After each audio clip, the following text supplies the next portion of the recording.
we are live again for more of Odinmade Hero. Just gonna sanity check. Looks like the stream is popping up fine in both YouTube and Twitch, and we're good to go.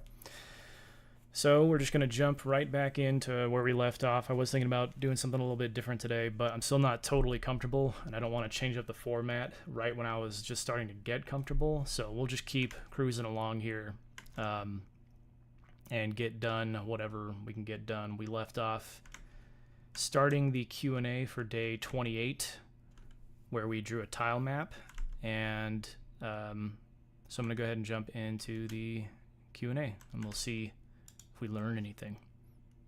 Excuse me. All right, so now it is time to go to the Q&A.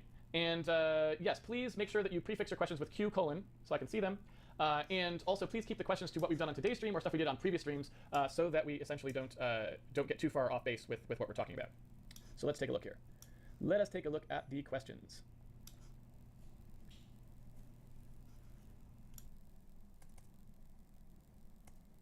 Is sleep still oversleeping and throwing off the FPS? Asks Enemy Mouse. Well, we can certainly find out. And one thing that we can do is we can adjust our sleep, or we can get rid of our sleep entirely for now, right? We could, in our sleep code, I think we have a sleep as granular thing that we set. We could decide to just be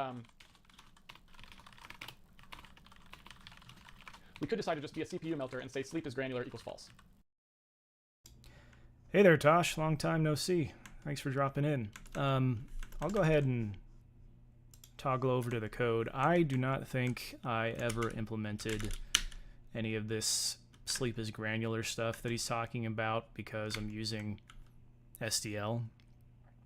If we go up to where, if I can be in the right window, we're going to go to where we get our window handle.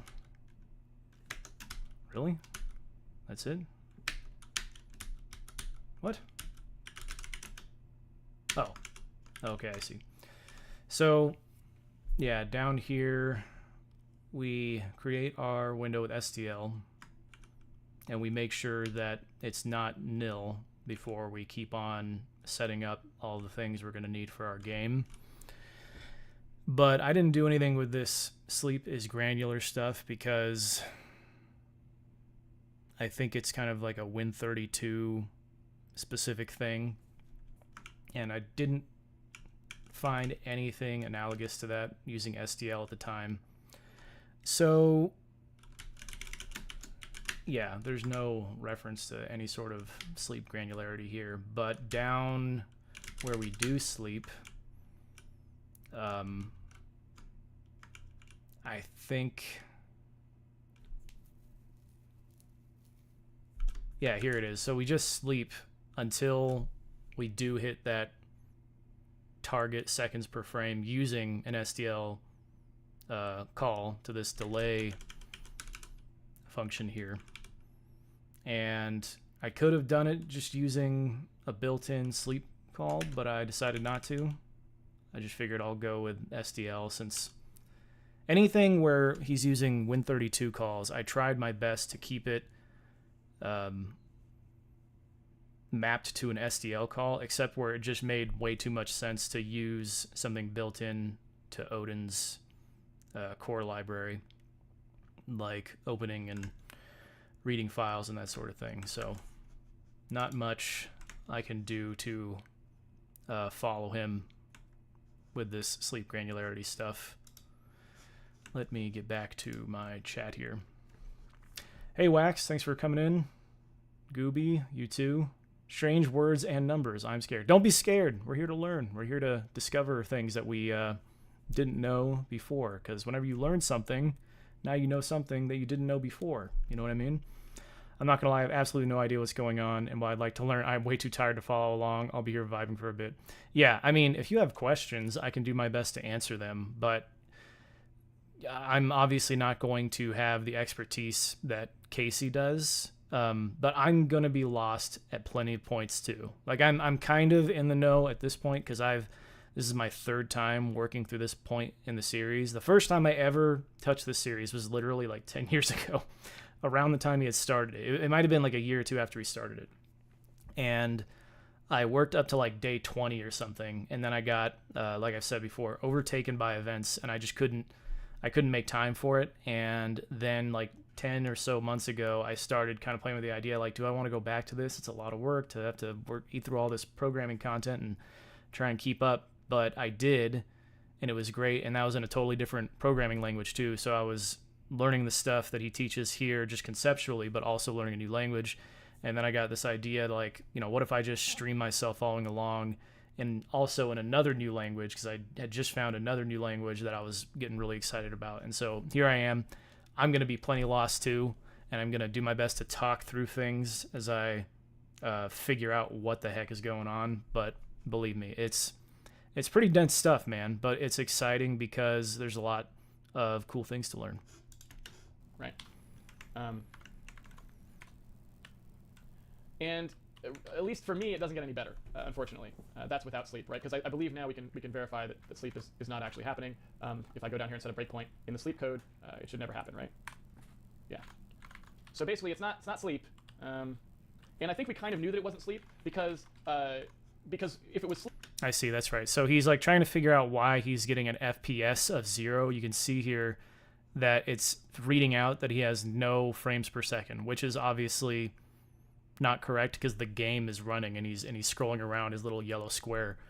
But he actually hard-coded in an FPS reading of 0. So when he's printing it out, he's just printing out this hard-coded 0 value instead of an actual calculated frames per second. And when he turns off sleep granularity, what he's doing is he's stopping the sleep call from ever executing.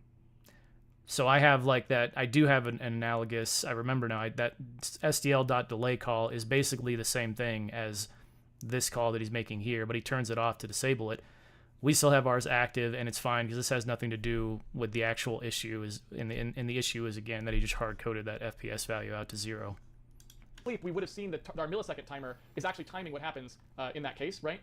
You can see down here where we print out this FPS buffer thing, milliseconds per frame was actually computed up here from the actual count that happens after the sleep. So we would have seen our frame rate be wrong if that were the case. Our frame rate number, so we are at least getting through the loop in 33 milliseconds, right? But we're hitting some kind of a beat frequency with either with OBS or just the window compositor where we're not actually able to update at that rate or something else is wrong. So we definitely have some kind of a problem there, but I'm just not sure what it is. So we're going to have to take a look and see, what our... No! If I go down here and set a breakpoint... I forgot to buffer the video again, and then so the video reloaded. So basically, it's not sleep. And I think we kind of knew that it wasn't sleep because if it was sleep, we would have seen that our millisecond timer is actually timing what happens in that case, right? You can see down here where we print out this FPS buffer thing, milliseconds per frame was actually computed up here from the actual count that happens after the sleep. So we would have seen our frame rate be wrong if that were the case. Our frame rate number, so we are at least getting through the loop in 33 milliseconds, right? But we're hitting some kind of a beat frequency with either with OBS or just the window compositor where we're not actually able to update at that rate or something else is wrong. So we definitely have some kind of a problem there, but I'm just not sure what it is. So I'm just waiting for that moment when he looks at it and he sees, oh, I hard-coded it to 0, and so it never gets calculated. What language is this? I've dabbled in Python in the past, but that's about it. Are you talking about the language he's writing in or the language I'm writing in? I guess I'll just clarify on both. He's writing it in C and C++. I'm writing in, if I can toggle this over, I'm writing in the Odin programming language, which is a very heavily C-inspired programming language. So it maps really nicely to C and C++. And so it's actually been really fun working through the series so far and writing it in Odin because so many, like, time and again, he'll mention, like, I wish this wasn't like this in C. And I'll be like, it's not like that in Odin. This is awesome. Like Odin just kind of manifests these things that he's talking about. And I don't think that's a coincidence at all because Odin is written by a guy who was inspired by a different language, at least syntactically. They're very different languages, as I understand it, from my layman's understanding. But the language that the guy that wrote Odin was inspired by was written by one of this guy's contemporaries. So again, an indie game developer by the name of Jonathan Blow has been working on a programming language called Jai. And Jai kind of takes a lot of things that are painful about C and C++, or is trying to take a lot of things about C and C++ that are really painful and modernize them and make them high level. Ideally as easy to write as it is to write Python, but give you much more control over the hardware, the CPU and such. But Jai is like a private language. I think there's like a closed beta, and so I don't have access to it. And whereas Odin is free and open source, so I'm working with Odin, but I wouldn't mind giving Jai a try. So anyway, long aside. We're gonna have to take a look and see, what our bug is, or what Windows is doing that's thwarting us one or the other.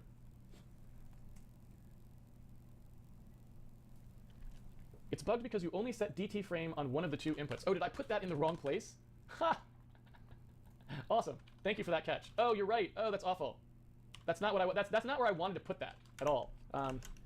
Maybe he does calculate it, but it's like he's saying he puts it in the wrong place. But that doesn't make total sense either. I think it's both things. I think both things might be incorrect because I have it exactly. I have it in there exactly the same way that he does. What is it? DT for frame. But I do not have that reading of 0 FPS. So we'll see where he moves it. Yeah, this is again the problem of, thank you, that is definitely our bug. I wanted to put that where we first do our input. It might be time to start cleaning this code up a little bit. I didn't really want to spend any time on it, but yeah, what we wanted to do is do it in the actual loop itself. That was a mistake, so I didn't mean to do it here. That was dumb. What I wanted to do is do it here, right? I wanted to do it at the beginning of every frame. And so that's the reason. Yeah, thanks for that catch. The problem is that... Yeah, that is a problem. That is a big problem. I didn't notice that either. I don't even know why I'm toggling. I think just like right here, right where we open that loop, we say this is where we want our target FPS to be. I guess, yeah, no. I don't see why that would be a problem. We never zero out the input.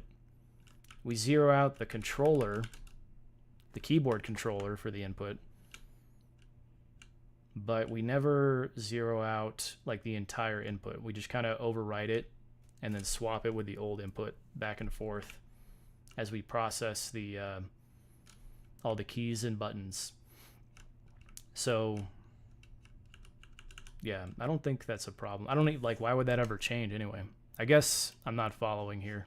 It could be just because I'm distracted talking and all this, but I'm not following.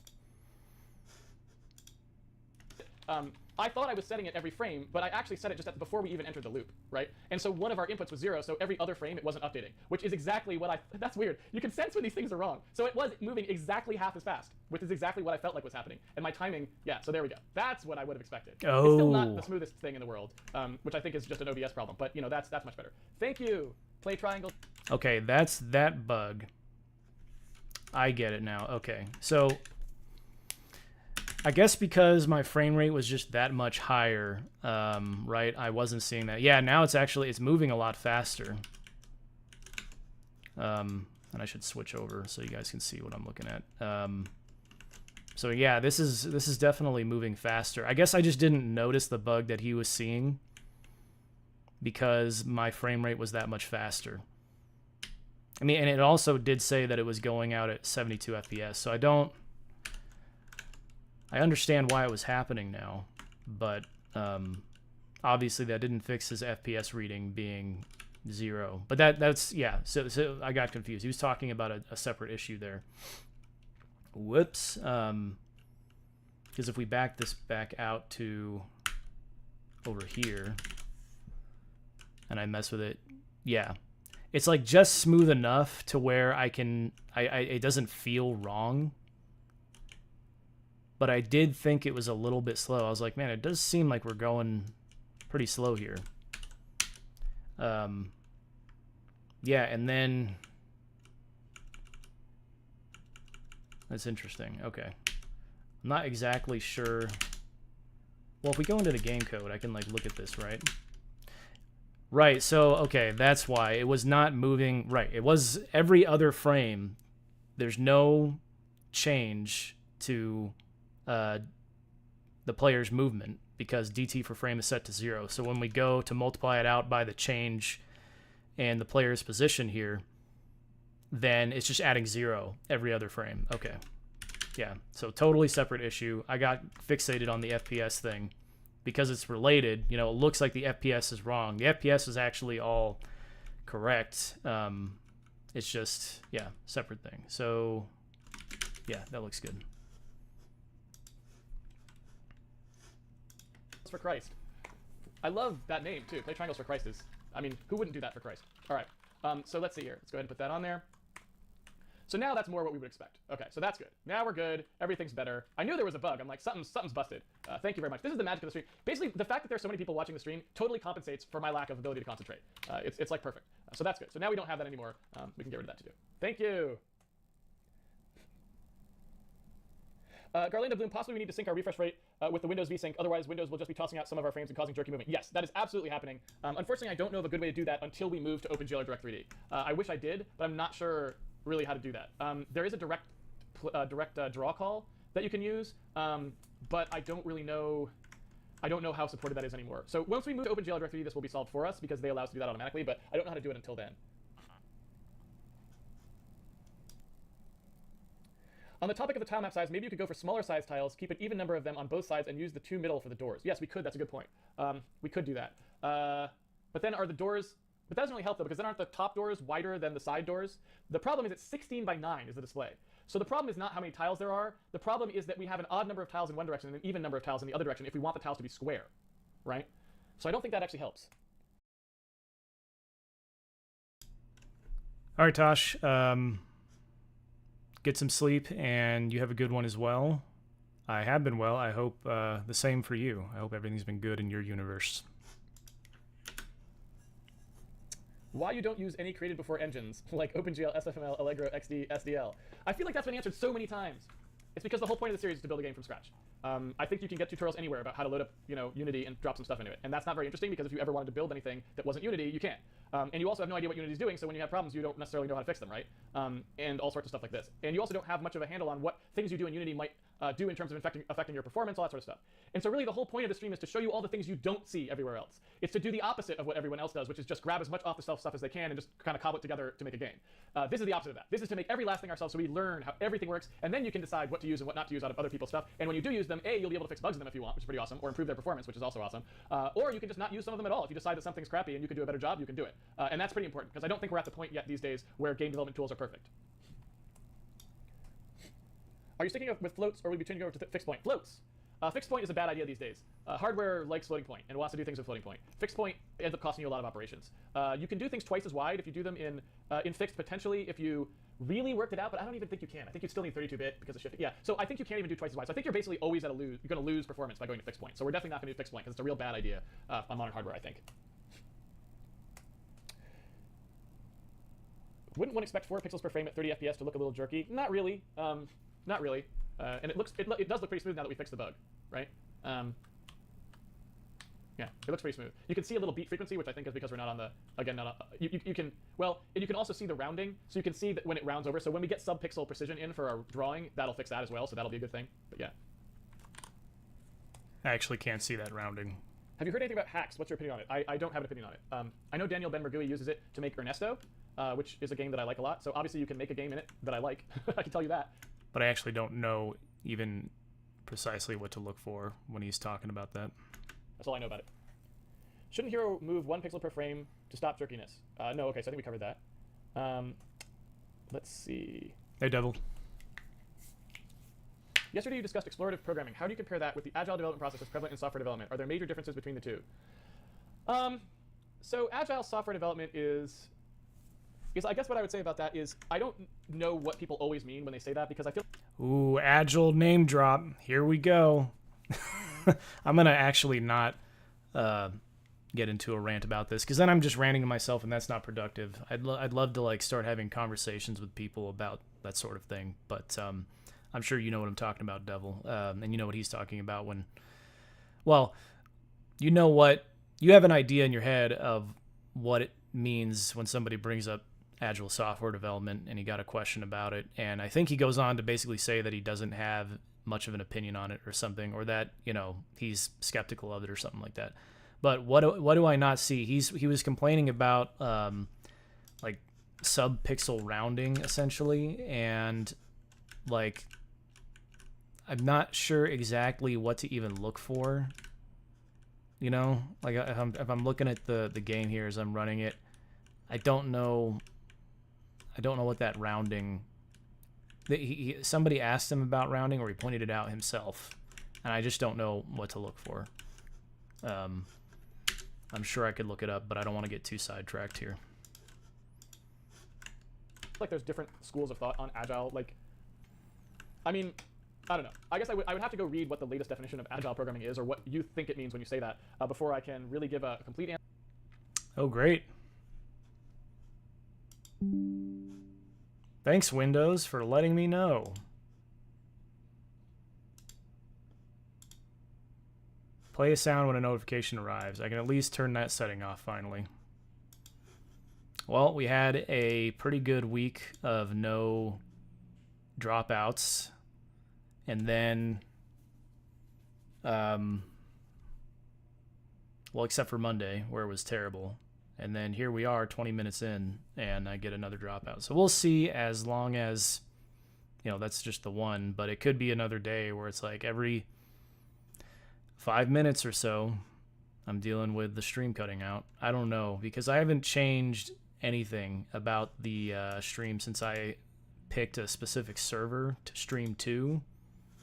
Yeah, that's the same. That was the only thing I changed, and then the stream was just fine through the entirety of Tuesday, Wednesday, and Thursday. Not a single dropout any one of those days. And then here we are. Nothing's different, but the outcome is, I guess I should make sure that it came back on YouTube real quick. Yeah. So, I don't know. We'll just keep on going on, and I'll try to remember to pause it. We'll back up here a second in case we missed any of Casey's agile conversation here. But as long as you're adding 0.5 and truncating, I imagine you're good. Well, that's what he does, I think. But he's still saying that that's an issue. Maybe because I'm using the built-in round proc for Odin, that there's something about what's happening underneath the hood there to where, I just wouldn't see that issue even if I knew what to look for. But yeah, I'm not sure. So yeah, let's let him keep going on here about agile. Activity metric, right? I think that's typically how they frame it. But I've never seen them talk about what I talked about, which is why you care about not doing software planning. Because a lot of people think, talk about agile software development, they just talk about the not doing something, but they don't talk about the why you don't do it in a way that I find compelling. And so the reason that I talked about it the way I did is because hopefully, like drawing that map that I drew of like the project space and the state that it's in, I feel like that crystallizes a lot clearer for people why you care about not doing a lot of upfront design.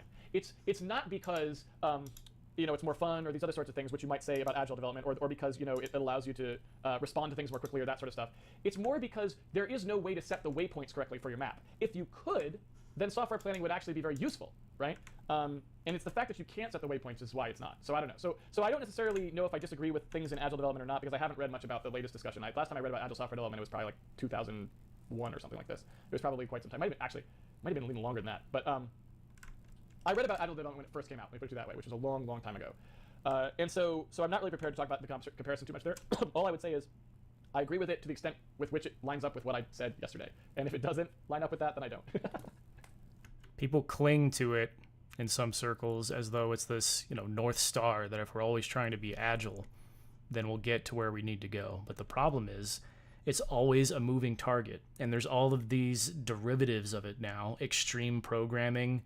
If we just throw as many fancy adjectives in front of agile, then eventually we'll have a version of agile that's like God agile, and we'll finally reach nirvana, right? That's how it works. You just keep on inventing a new thing, and it's the new thing, so you keep going for the new thing because it's new, and then you know, you're just constantly getting further and further away from where you actually need to be. It's great. Was procrastination a problem for you? Yes, it is absolutely a problem for me. I think it's a problem for everyone. When you hit a hard problem, the tendency is to try to go do something else. It's easier, right? And so procrastination is a problem, and I talked about this a little bit. I think the key to solving procrastination is to force yourself to do a little bit of programming on the problem every day. Because you may get to a point where you literally can't do 8 hours of programming on the problem. And you can try to force yourself to do it, but you won't, right? And so the key is to never let it drop to 0. The key is you got to get through those points by forcing yourself to do an hour or 2 hours a day. Do whatever you have to do to force yourself to do 2 hours of programming on a hard problem every day. Even if the programming is useless and sucks, just type in 2 hours of code a day. And that will get you through a lot of those procrastination points, because they do happen. And the key is to not stop. If you stop programming, you could procrastinate forever. But if you program 2 hours a day, eventually you will randomly hit on the thing that gets you to move forwards. Do you think C++ is easier than C#? Because I took C# this semester and it was a pain in the butt. That's more of a pre-stream question. So come at the beginning of the stream and I answer questions like that. Try to keep the questions about what we're doing for now. Could all the print outputs have impact on the frame rate and be the cause of the rough input? No, not really. Although I should get rid of those. This machine has plenty of CPUs in it. It's definitely not, plenty of cores. It's definitely not going to be a problem to have Windows print out. There's a little bit of a sync point thing that happens there, but no, it's not. It's not. And we've solved the jerkiness, so we know what it was. It was the fact that we didn't set the DT in the right place. Use some space on the top or bottom of the screen for statistics and UI. Well, we'll talk about that a little later. That's a design concern, but we can talk about that a little later. The desktop vsync issue will only be a problem on Windows Vista Plus, which means we can use the command to get it from the DWM there and use the direct draw one on Windows XP. The vsync timing? Is there a DWM vsync timing though, or just refresh rate? Can we pack the colors in a struct? Yes, I think I talked about that on the stream. Is there a reason for choosing the tiles to be square except for ease of use? There's no particular reason in terms of code. We can make the tiles any size we want, but I feel like making them square makes it easy for the player to reason about them because they know roughly that like if they are moving up, they will cross the same number of tiles as if they're moving left in a certain amount of time. So I feel like that's a little easier for them. I don't know. That could be just me, but I feel like design-wise, it's probably a good idea to stick with square tiles. But I don't know. Just something to think about. I did want to comment on that thing about procrastinating. I've been kind of procrastinating on a tough problem. It's always a thing where you're trying really hard to always be getting like the most important thing done. But sometimes the important thing that needs to get done is either really tedious or it's a dense problem that you just don't want to carve off the time for. And I've been dealing with a problem like that for like the past week-ish. And then like all year long, I've been dealing with a very dense problem at my day job that is still, it's always been a problem for as long as I've had my day job and I've worked at the place where I've worked. But we are hoping that we've finally arrived at like the solution, you know, like the fix to all of our problems. But it requires a lot of inter-team cooperation and coordination, and it might just not work out. We'll see. But it can be really hard to confront those things head on when you just want to do the thing that you want to do. Do you add anything to your almond milk other than soaked almonds and water? No. From yesterday's stream, how can you tell the difference between needing to correct the direction you're taking your design and an actual fundamentally hard problem? Is it usually just obvious at the time? No, you should. It has nothing to do with obviousness. It's actually, they're two different things. So what you have to understand is you should always, problems in programming are never really about design or architecture of the code. Basically, solving a problem in programming is about whether the code works, right? So you know whether you've solved the hard problem as to whether the code works and executes in the amount of time that it needs to execute in. That is solving the problem. So you need to do that first, and that has nothing to do with your design walk. That is just, did you write a piece of code that works at all? Once you have the piece of code that works and meets the specifications that you have for it, right? So it's like, I want to do this renderer, it needs to run in this amount of time, so I'm like getting some code that can actually do the blit or do the whatever, draw the rectangle, whatever, in the amount of milliseconds that I said it had to do. So you do that first. And that is the part that is the hard or easy problem. It may be really hard to do that, and you got to spend 3 months doing all kinds of crazy assembly optimizations to figure out how to get that to work. But you do that. And that has nothing to do with the design. That is strictly about getting an isolated piece of code where you can do anything you want, anything at all, and getting it to work. Then there's the problem of how do you integrate that into the design of the code. And that is just a fundamentally yes or no thing. It's like, here are the constraints on this piece. It has to do these things. So how do we make it do those things within the context of our program? We make the changes necessary to do that, and we move forwards, right? So what you're doing at that point is you're always sort of just doing a check on how clean is this at this point when I integrate it in. If my answer is things are getting very hairy now and I can't manage them, then you know that you shouldn't move forward yet. You know that you kind of have to go through, rework some things, pull some things out, but that's not about solving a problem. That's just about structuring the code. You know, look at it. What are the reasons why it's getting hard for you to manage? What are the reasons why it's hairy? decide how to fix those and move forwards. So separate the two. You got to separate the two. There really aren't hard code structure problems. They usually just emerge by themselves. But sometimes, I guess the one caveat I would say that sometimes you hit the limitations of the language, and that's usually when I go to metaprogramming. But you know, if you hit the limitations of the language, you may be stuck in a place where you're just like, okay, we got to accept some badness. So things are not going to be ideal, and that's just the way it goes. Or you like I say, you go metaprogramming and you solve it that way. This is the entirety of my existence. I am constantly constrained by the limitations of a tool.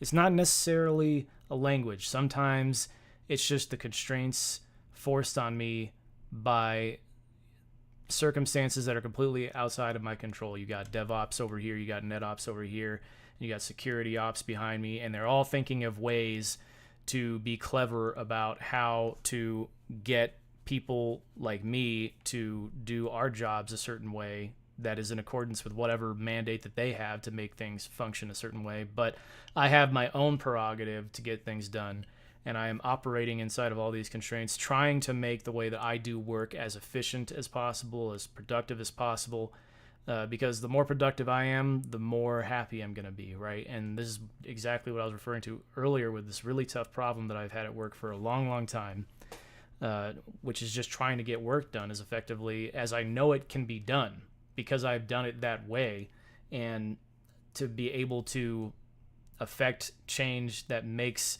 not just myself, you know, happier doing work, but those around me, my coworkers. If I can affect that kind of change, then I'm going to go after it, because I want to make it as pleasant as possible to do my job. And I want to make it as pleasant as possible for other people who have to do technical work to do their job. So we're not all constrained by these things that we shouldn't have to be constrained by. Would it be so bad if the tiles were rectangular? If you ortho project a square from 3/4 overhead view, you get a rectangle anyway. It's not that it's bad, it's that it's harder for the player to reason about. This is like a big thing that people don't, I think, appreciate, but you know, in the old days, anyone could pick up a NES controller and play a NES game, Nintendo Entertainment System, right? And part of the reason is because it was 2D, things move at a consistent rate on the screen, and most people can intuit two-dimensional motion like that very easily. When we started moving to like 3D games and a lot of this other stuff, you fundamentally lose a bunch of players, in my opinion, who just, they don't have that 3D intuition. They don't know how to project distances in a rectangular fashion like the way you're talking about. And so modern gamers who play a lot of games nowadays can do it trivially. They totally get perspective projection or orthographic projection of vectors, and they know how to ballpark those figures, but it just makes it a lot harder. And like even a modern game that I like a lot, because I mentioned Binding of Isaac earlier, even a modern game that I like a lot can really make it hard for the player. Like Binding of Isaac, it's impossible to tell whether your shots are gonna hit something or not. Like it takes a long time to learn that, because it's this weird pseudo 3D height-based thing, and like in the old days, if a bullet hit your sprite and they collided, then they collided, right? And that's really easy for people to understand. And so a lot of the things that I'm doing with the design of this game is trying to make it easy for people to understand the rules and how the game works in that way, right? So they can just see, if a thing hits my guy, then it hit the guy. And it's not about whether that was accurate in 3D or whatever. It's just easy for people to see and understand. So I want to avoid rectangles because that forces the player to do this kind of projection understanding in their head of how that works. What debugger do you use on Linux? I hate Linux debuggers. They're awful. I've never found one that's any good. I would say best of luck to you. I'm really hoping someone someday makes a good Linux debugger. We don't have one yet, and that's too bad. But I've never found a debugger on Linux that was even remotely usable. And I wish I had Linux VM on this machine right now. I would boot it up for you and show you just why I think they're so bad, because people sometimes are like, oh, it's fine, use blah, blah, blah, use code blocks or use Qt Creator or whatever. And no, they're all awful. They just don't work at all. And a lot of times you got to go back to command line GDB to even get stuff. It's awful. It's At this mention of debuggers, I'm really getting that itch to go and explore. I know there's a couple different options, but one that I really want to try is the RAD debugger, which I don't know how long this thing has been in development for. I wonder how far back this repo goes, but the guy that I've been plugging like every stream, who does a lot of Odin programming on his channel, it's pretty much exclusively Odin programming, and makes games. He recommended this, and so I'm thinking I'll try and take a look. It would be pretty awesome if I could get it to work inside of my editor, but I just don't know if that's at all feasible. But it would probably get me sidetracked for a week. And I don't even know if it'll work exactly for the exact tooling that I've kind of started building for myself here. So it would be awesome to get that working and have it work well for me, but I just don't know yet. real awful. Yeah, Linux debuggers are Absolutely terrible. And so that's actually what makes developing on Linux bad right now. I actually like developing on Linux right up to that point. Everything else is okay for me now. I can use Emacs and it works the same obviously as on Windows and all that stuff. And just, yeah, it's real bad, real bad. I really want it to get solved because I would prefer to use Linux most of the time. And really that's the thing that really makes it hard for me. There was a guy, I haven't seen him, as far as I know, I haven't seen him pop up, him or her, I guess I didn't know, but I assumed it was a guy, because they were very obsessed with the idea of me making games for Linux, or at least trying to advocate for Linux and, you know, its derivatives. Talked about something that I hadn't even, maybe I've heard of it before, but Endeavor OS. And then like there's Proton or whatever the Steam Deck runs on. And I tried to stress the point that like I could easily build this game on Linux, I'm pretty sure. I just don't have a Linux machine available. I could make this machine dual boot Linux, but the last time I did that, Windows embedded itself on the Linux, on the same drive that I had installed Linux, and it meant that the machine could not boot without the Windows drive installed, and it just broke my heart and caused me a lot of pain. Just, you know, and that was a learning experience for sure, but I've just been hesitant to mess with any such thing again since then. But I know sooner or later I'll have to deal with it again. Let's see. Why do we see 9 threads exiting at the end of the program in debug output? Where are they coming from? So unfortunately, you will see this sort of thing a lot. So the person who's asking the question was asking about this stuff. So actually, what you'll notice, you can actually see these a little more explicitly if you'd like. If we set a breakpoint in our program, you can actually click on this threads window thing here and see them all, right? And if you look, if you don't have that window, it's in debug Windows. Where is it? Threads. It's down here. This is the thing that you want to pick. And what you can see is you can actually see by looking at where those threads are and who created them, you can see what's going on a little bit more clearer. So you've got basically Windows creating all of these threads. Some of them are system threads in NTDLL, so we can't really tell who is behind them. Other ones we can tell very clearly. These are direct sound threads. There's 3 of them, because how could you possibly make sound output with less than three threads?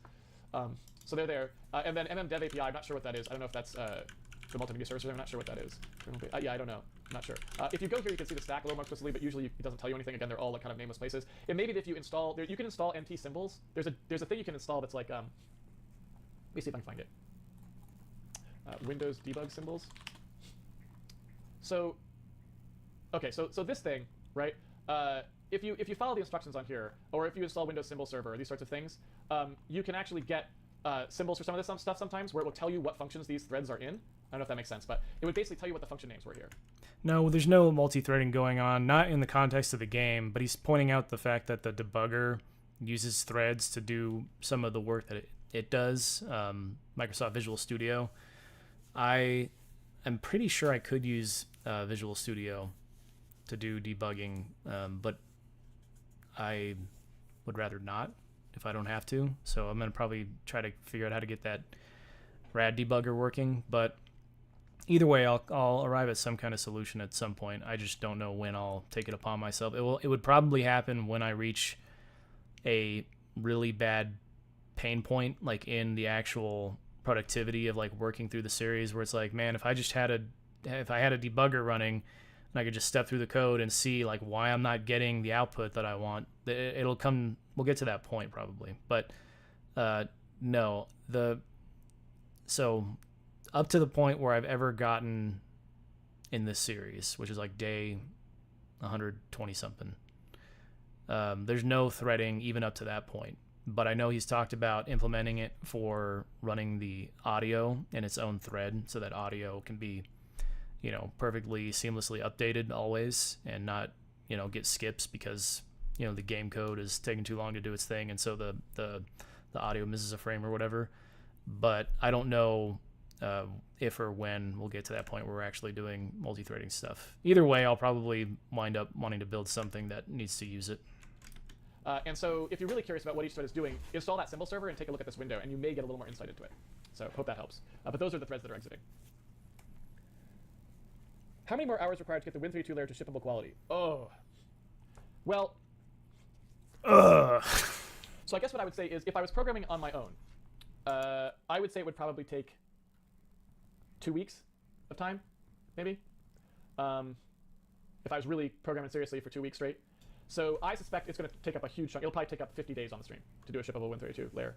Now that's my idea of a shippable Win32 quality, a shippable Win32 layer. Other people certainly ship things that are not perhaps as complete as what I would imagine it should be.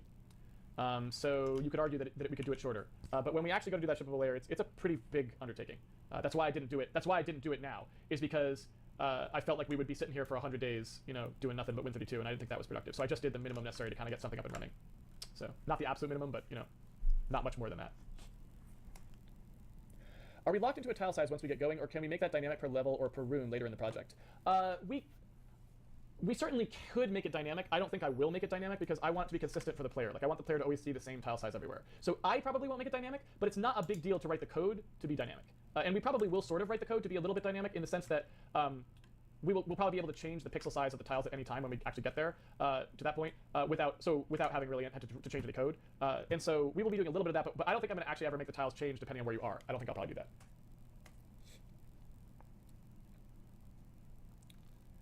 DDUM-timing-info.qpc vblank is the QPC value before the vblank. Okay, so that's that would be what we need, if that makes sense. But again, I'm not sure that we really need to do that. I don't know. It seems like kind of a waste of time to go chasing vertical retrace sync on our prototype layer. But if you guys want to do it, you could always do it too in your copy of the platform layer if you'd like.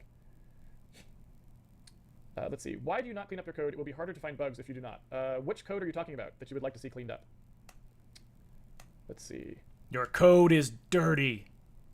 What do you think if you sell a t-shirt from Handmade Hero and write on them, I learned how to make a game from scratch. I will buy it. Good to know. I don't know. Go post on the forums if you want to do t-shirts. We could think about it. I don't know. I haven't given any thought to it yet. Sorry. You dirty, dirty coder. With your compression-based approach, do you find yourself writing facades for everything so that both you and others you're working with can access your individual modules regardless of how you've implemented it? So I don't know what you mean by facades. Typically what I will do is I do expose interfaces that are relatively clean if I'm exporting it to someone else. I will typically expose interfaces that I think are clean and insulate me from having to worry about them doing anything too specific with my code that I know that I might want to change. If that's the question you're asking. But facade is kind of a loaded word because that's not very specific. So yeah. What's wrong with GDB? Basically what's wrong with GDB is it does not display data in a convenient way. It does not provide you a quick, good visualization of your source code, your assembly, your registers, your watch, your debug output. Visual Studio does a very good job of that relative to other debuggers, and GDB does not. It's really bad at that. I wonder how true that is today. I do use Clang on Linux. I always use Clang. 10 years later. Let's see. I'm a young adult who would like to get into coding, but everywhere I go lands up with the same stuff, which leads to be boring and not interactive. How does one learn code? That is a good question for the pre-stream. Come to a stream early sometime, usually like 15 minutes before the Handmade Hero broadcast starts. Come there and ask. We talk about that sort of stuff in the pre-stream all the time. Since how you arrange the elements in your struct can influence the size, is there a rule to follow on how to organize your structure? Yes, I think we talked about this. Basically, it's about padding. You might want to post on the forums about that, actually, because I've talked about this extensively on previous episodes, and maybe they could link you to where it was. Let's see. A. Melcher says, you just have to right-click the stack frame in the call stack view and download from MS symbol servers. Really? Does it just do that automatically? Where are you guys talking about? Load this? Or... I don't know, let's try it. Load symbols. Did that work? Whoa! Holy cow! That's a lot easier than it used to be. Wow. Can I do that here too? Oh man. That is a lot easier than it used to be, guys. That is pretty cool. That is pretty cool. All right, so if that's true, that we could do that for everything, then that's pretty handy. So let's say we take one of these threads that we don't know what it is. We could go to, I think we can just double-click on it or something to switch to it, right? How do I switch to it? Switch to thread. So if I right-click on it and hit switch to thread, right? Now I should be looking at this thread's, yeah, there we go. Look at that. NT wait for work via worker factory. Oh, God. Maybe I didn't want to see this. Look at all this. Oh, all right, well. Now you can see what they actually are. You can see dsound waiting in here. Let's see, wait for multiple objects. These guys are just all waiting on handles based. They're waiting for a trigger, something to trigger them. ZW trace control. Oh, it's event tracing for Windows. Oh, God, event tracing for Windows is I hate event tracing for Windows. That's who that is. TPP waiter pthread. I don't know what TPP is. That's probably thread pool, maybe. So we can't really tell what these guys are doing because they're really just sitting around waiting to do work. And so we don't actually know what it is that they're doing, what they would be doing when the work comes. So they could be doing any number of things, essentially. Yeah. So not very lightning there, but that's a pretty cool trick. Right-clicking on this call stack and doing that load symbols thing was pretty cool. It's gone now because it's already been loaded, but right-clicking on the call stack on somewhere that you don't know, like NTDL.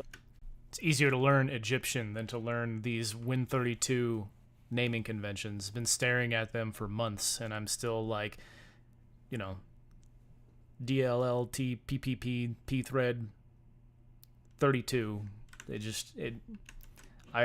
No matter how many of them I've learned and I understand well enough to use, the second I come across one I haven't seen before, I'm like, what the hell is this? Well, I think load symbols, it totally worked. That's great. Thanks for the tip. Is there any thoughts using GDI Plus to help from a bridge between GDI and DX? Not really, because we're just prototyping, so we don't care about this at all. We're going to switch to OpenGL Direct 3D for the simple version. I think that we're the end of the stream here, so I'm just going to double click through the questions real quickly and see if there's anything else that I need to do that should be addressed. Let's see. What if we don't use rooms at all, just have levels that scroll? So I don't want to do scrolling because I want the rooms to be able to do the self-contained sort of puzzle slash encounter thing, where like you walk in and like again like the original Legend of Zelda did, where you lock the doors and the player has to deal with what's in there first before they can move on. So I don't really want scrolling. I want the player to think about the screens as individual screens that are self-contained for the most part. I want that feel of the game. So I don't really want to have to do scrolling. I want to be able to have it look nice when it's just one screen and not rely on scrolling for that. That's right, I just forgot that they released a new Zelda game already. Didn't Tears of the Kingdom come out like a year or two ago? They're really doing that Call of Duty style, you know, back-to-back release mode for these Zelda games. They figure they can just sell them for millions year after year. But I do vividly remember those dungeons, and I remember getting into dungeons where I just couldn't get out of I couldn't beat the thing, and then I'd be so frustrated that I'd give up on an entire playthrough. Poor childhood me just had no chance. Let's see. Okay. Let me know how you like the new game, It says, Devil. Assert assumptions and draw rectangle. I wasn't super thrilled with Tears of the Kingdom, but I also didn't play it. I just watched Chelsea play it. And she did have a pretty good time with it. You know, she really liked watching me play Breath of the Wild. But like playing Tears of the Kingdom, it was like I'm glad that I watched her play it, because it would have just felt a lot like I was playing Breath of the Wild all over again. And I think the boss variety was a little bit better, but very cutesy, puzzly game. Well, that's nice. That's fun. Well, we could. I don't know if I really want to do that, though. So basically what the person is suggesting is this. They want to do something along the lines of make sure that each of the color values is where we think it should be, right? Because we said that these have to be in that range, right? The reason I'm not super concerned about that, oops, that's supposed to be a less than. The reason I don't love that idea is because in practice, I don't think we're actually going to care. I think we'll be able to, the way that we do it, we'll probably do something that does saturation so that you can actually pass 1.5 and it'll be fine. And we also may decide to do something with high dynamic range where we actually need to allow 2s and 3s and 4s or something, who knows. So I don't want to do that, but I wouldn't say, if you were certain that you always wanted exactly this in the future and you never want to deal with color values any other way, then those assertions are probably okay. But for right now, I don't know that I want to go that route. If anything, what I would probably do is clamp them. Like I'd actually go ahead and clamp the RGB values, but I don't think that's necessary at the moment. So, all right. I think, why do you hate event trace? I will answer that one question just because I really hate event trace, and I'll show you why. Go to mollyrocket.com, Casey, that is me. Post 29, the worst API ever made. This blog post should answer your question as to why I hate event tracing for Windows with a passion. Wow, he was ready for that please one. Check that out if you want to know why I hate event tracing. All right, everyone, thank you very much for joining me. I hate to say it, but we've got a tile map and a player on the screen. Who can stop us now, right? This is gonna get fun real soon here. I'm kind of happy with the way this is going. We're gonna start to have an actual game happening here. We have so much stuff to talk about. We've got the renderer to do. We got to soon talk about coordinate systems because we don't want to be in pixels going forwards and stuff. We got tons of stuff to do, and we got tons of stuff to explain and investigate in detail. So I don't want to say that we're gonna be in like, oh, the game is totally up and running anytime soon or anything like that. But I'm just saying it's kind of fun to have like a little thing moving around on a tile map, and pretty soon we're gonna have something that's actually kind of playable, right? Like we're gonna have a little rectangle running around, going between tile maps and fighting a little rectangle monster. And I don't know, if you're like me, you kind of get excited about these sorts of things. I think one of the things that says that you're going to be a programmer in your life is when you get excited about the simple things, right? Because anyone gets excited about a bunch of really cool sprites flying around on the screen and doing stuff. That's not hard to get excited about. But when you're excited about the little things, it says something about probably where your inclinations lie. So thank you so much for joining me. If you would like to have... And then he's just going to plug the website as per usual.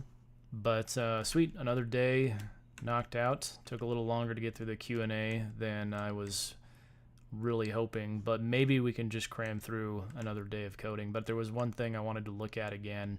I've looked at this code long enough in this draw rectangle call to where I know, exactly what I want to do with it and fix my unhappiness with it, because it never feels good to just have some clumsy code sitting around that you're just like, every time I look at it, I'm reminded that when I wrote this, I clearly just didn't have a good idea of what I was trying to do. But I hope Chelsea built some Korok torture machines. No, she finds them too cute to torture them. But, that's the beauty of those kinds of games. If you want to torture those poor things, then it is your Link's prerogative to be a torturer of Koroks, or however you pronounce those damn things. So here in the draw call for the rectangle, I had this clumsy guard to make sure I wasn't writing past the end of my slice of bytes, which makes up my frame buffer. And I hated it. I hated that I had to keep this in here because it just seems very clumsy. And so I want to get rid of that. And also the way that we are advancing the pixel slice was clumsy. The other day when we were working on it, Devil pointed out that we should just be, or aren't we just trying to index the xth pixel, right? Which, intuitively that made sense to me too, but we were wrapping, and I mean, that is completely wrong because we're not advancing the row. If I bring this out, let me just keep that in my clipboard and get that guard back in there for advancing the row. And see, that actually indexes out of it because I guess I have in one of these calls, yeah, because is this right? Yeah, so I'm trying to draw a rectangle that simply fills the entire frame buffer so that we have that red color behind everything. But it's actually writing past it, which means that this logic is actually incorrect. So I'm going to go ahead and get rid of that again. So this makes sense, but I kind of confused myself because this X is not the X that we want. See, if I was writing this in like C, for instance, and I was doing a C-style for loop, which I can actually do in Odin, we would do something like this, right? And then we would say X is less than max minus max X minus min X, because that's the total range we want to iterate over, and then we want to do X plus equals 1. And then we'll just get rid of that. And this kind of makes it easier to see what's going on, and that value for X would be correct, right?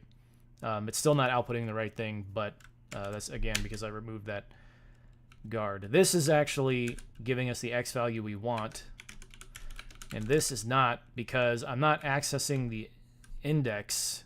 I'm actually iterating over the range between min X and max X, which, that just kind of escaped my attention for whatever reason when I was writing this originally. So what we actually want to do is we want to ignore the range that we're iterating over, because we do want, we index by 0 and then we were advancing the pixel, which felt clumsy to me because we should be able to just index exactly the index of the pixel buffer, of the frame buffer that we know that we want, and write into it exactly like this. And so now, like, my understanding of like why was it wrapping, it's because we were in this range here, and so this X was always past the front of the buffer and where we wanted to be. So that kind of gets us going in the right direction. I'm gonna go ahead and move this offset over here. There's no need to, I like kind of grouping things where it makes sense to group them, and we weren't using the offset before we put together our color value here. So we just drop it down in here, and so that gets us moving in the right direction. But again, we're not outputting the right thing now because we're not actually iterating over all of the pixels that we want to fill correctly, but we're getting there because we need to do the same thing for the Y. Right, we want to access the Y index, and we're not going to iterate, we're not going to add the pitch to this row here, this row of pixels. We're just going to say, because this offset gets us to exactly the point in the buffer where we want to start drawing that rectangle. And it says, give me that, start at the minimum coordinate for the rectangle, and also give me the rest of that memory for the rest of the frame buffer, because we know we're not going to draw anything before it, before those coordinates. And so that's what this is getting us to. And then for the pixel, we can just assign it once, and we'll just say pixels, I guess, because why not? And then so this gets us we start off with our row of bytes starting at the minimum coordinate for where the rectangle is going to begin, the minimum bounds of the rectangle, and then we transmute that into our slice of U32, our color values, which is our pixels. And now we've actually got the right indexes for X and Y, the column and the row.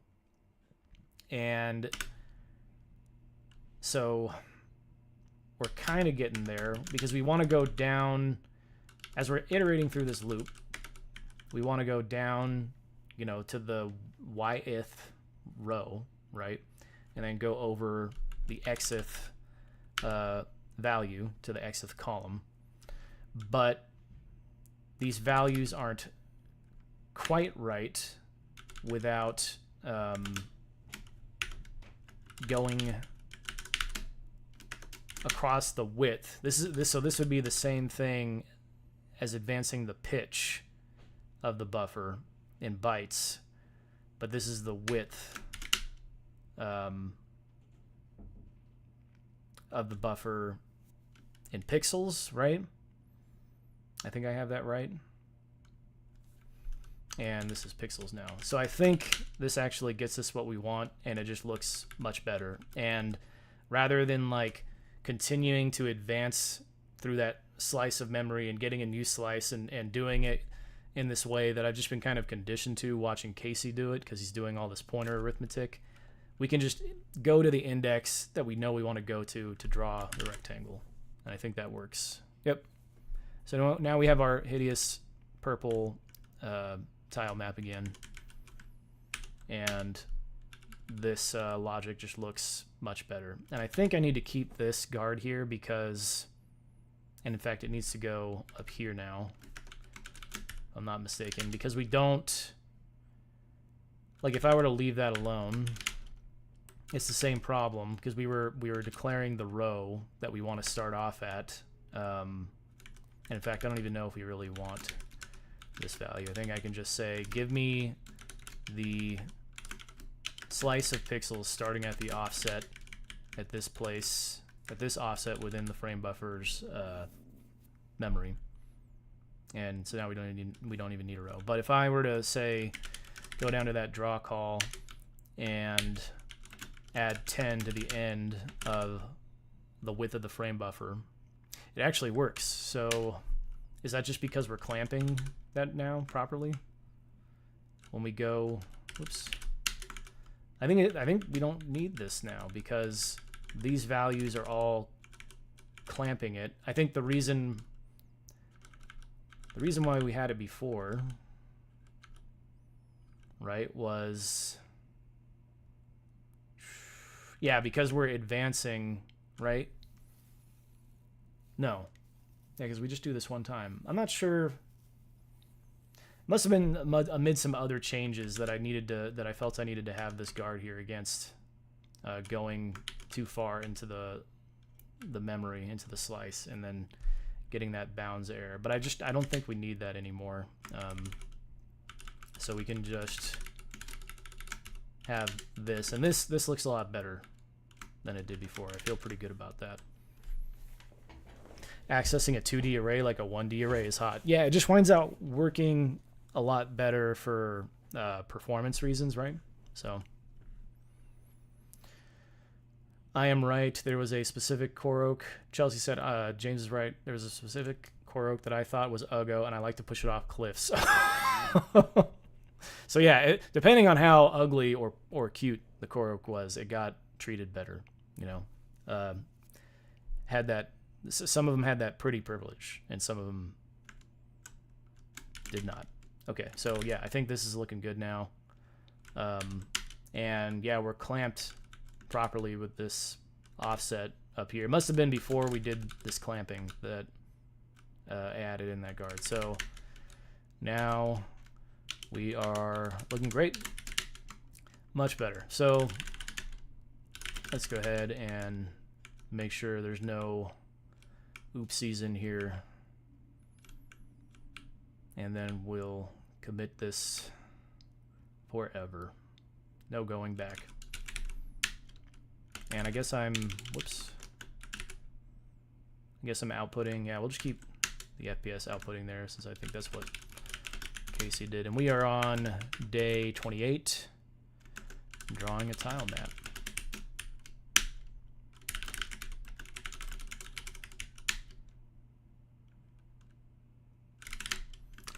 Sweet. On to the next day. I might have just enough time to work through the code, but we'll see. We'll see how it goes. There's a necessary hierarchy. There's a necessary hierarchy of pretty core oaks that, you know, get treated really well, and then the uggos down there, they get rolled off the cliff. High school bully type shit. Yeah, it's a schoolyard mentality in this house.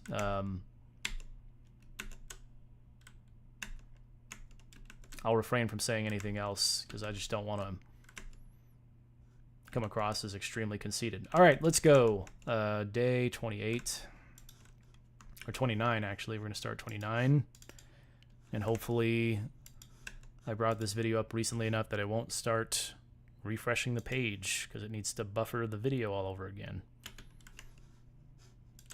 And it helps when I don't have the page muted. There we go. And it also helps when I'm on the right scene here. There we go. A nice clean one to upload to YouTube. Okay, hello everyone, and welcome to Handmade Hero, the show where we code a complete game from scratch, no libraries, no engine, so that we can see absolutely everything that happens from start to finish when a game is running our computer. This series is designed to teach you about every last thing that goes on. And we have done a pretty good job getting ourselves up and running. We basically have a little kind of like stand-in tile map that we created yesterday, and so we're kind of in the thick of it right now, trying to basically get some notion of what our game engine will have to do so that we can start building it. And one of the things that I talked about over the past couple of days was that you don't want to start building things like a game engine before you know what they have to do and know how you want them to do it. Always write the usage code first is my mantra. I say it all the time, and I mean it. And basically what I mean is we don't want to write a game engine until we have a game. And I know that sounds a little paradoxical because you're like, how can I write a game without the game engine? And the answer is just use whatever the dumbest stand-in thing is that you can and get the structure worked out properly. So what we're basically doing is we're just drawing rectangles on the screen, and we're pretending that those rectangles are going to be something beautiful later on. And the goal there is to basically make it so that we can spend some time up front without having to invest any time in developing the engine, essentially making something that works the way we want our game to work so that we can look at it and go, here is exactly how we want our engine to function. So that when we build the engine components that we actually need, we're not wasting a lot of time designing them wrong, then we build the game only to find out that they're clunky and hard to use in the context of the game that we wanted. So that's what we're in the middle of doing right now. We're going to continue that today. If you are following along at home and you have pre-ordered the source code on handmadehero.org using the handy-dandy pre-order button, then you should have gotten a link in your email, and that link has a download page where you can download a zip file which has every day's source included in it. And if you look, we are currently on day 29, so you will want to unzip day 28 source code, the previous day. That is what I am starting with now, and so if you unzip that and start with that source code, you'll be exactly where I am right now. So, I got my own source code, Casey. I also wanted to point out that we are accessing, we're getting the tiles out of a 2D array, but technically our frame buffer is just one long contiguous thing, right? Like we're mapping the tiles out into the pixels and saying, okay, this is how we know where this tile is in the frame buffer.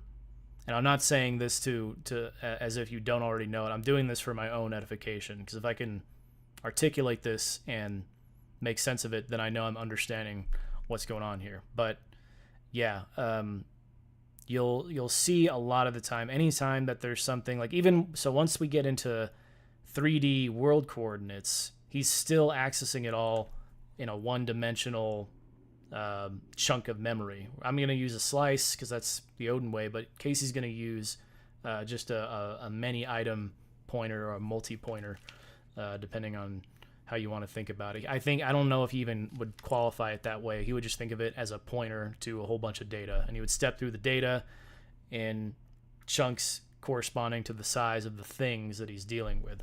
But maybe that's, because it's weird because different languages will call it different things. So, but multi-item pointer, many item pointer, that's basically the same thing. And that is intuitive enough for me to understand what it means. Let's go ahead and get ourselves, oops, it's a bad typing day, I can already tell, gotta move that keyboard out a little bit.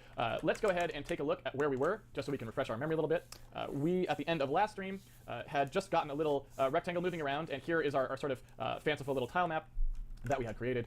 You know what might be interesting too, I think, just for the sake of what we've been doing, it might be nice to clear the gutter area to black. I don't know if you guys remember, but basically we're only filling in sort of a region that we're pretending is our screen. We don't actually do anything with the rest, so it might be interesting to clear that to black, just so we don't have confusion about where the screen ends. That's just something that I think might be interesting. And the other thing that might be interesting too is to center this a little so we can kind of see the gutter area as well. I don't know, just something to think about. I think maybe before I talk about it, it's just something I kind of want to do. So we can jump into the, again, the Win32 code that displays us, makes that actually pretty easy for us to do. So it'd be pretty easy for us to make that happen. Basically, we've got a function that sort of displays our bitmap to the screen. It's this Win32 display buffer in window call, right? And when we do that, if we wanted to, we could make a Windows call that cleared the screen first. It's called patlit, so we could just go ahead and call that. I'll show you the call that I'm talking about, patlit. Yeah. So basically, all it does is it says, all right, I want you to take this rectangle that I'm going to pass in, the left, basically the left and top. That's just a misnomer there. It should be y top, but I guess, yeah. Anyway, you pass in the left and the top and the width and the height. It goes ahead and does whatever this operation is that you tell it to do. And blackness is what we want there. We're just going to tell it to do blackness, and then Windows will just do that clear. So that way, the rest of the part of the window that we're not drawing to, basically, is going to be where is that window width, window height? Got it right here. The rest of the window that we're not drawing to will just be cleared with blackness, so we're not confused. And the other thing is we'll just set an offset here. We'll just set a little offset that's basically offset x. Offset x and offset y. We'll basically set those to be like 10 pixels in or something, just to leave a little gutter there. So stretch di bits is the function that we were calling, stretch di bits, that we were calling to copy our bitmap to the screen. You can see that it's got an x and y dest in there. So if I want to, I can go ahead and just set that offset x and offset y in here, and then when I go ahead and compile that, we should get a nice, yeah, there we go. So you can see, I just wanted to clean that up so we can just kind of see. So thankfully, I don't actually have to clear my, oh man, getting myself turnaround. I don't have to clear the rest of my window to black. SDL just does that for me, so I don't have to worry about that step, but this offsetting business just looks a bit different.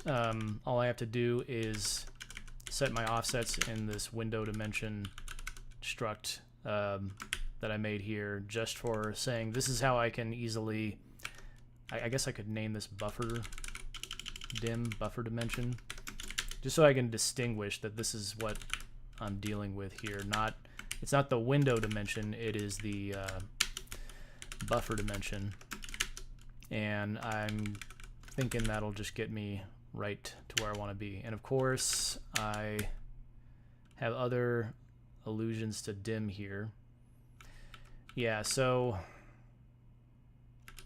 we can just, so this is actually, that's why I wanted to do that and describe it differently, because here I'm getting the actual window dimensions from SDL and putting them in the same struct type, same type, but I'm not getting the buffer dimension. They both hold the same things, right? Like, what is the offset? For the window dimension, the offset is like the offset into my actual monitor, but for the buffer dimension, it's the offset into the window. So it's a bit confusing.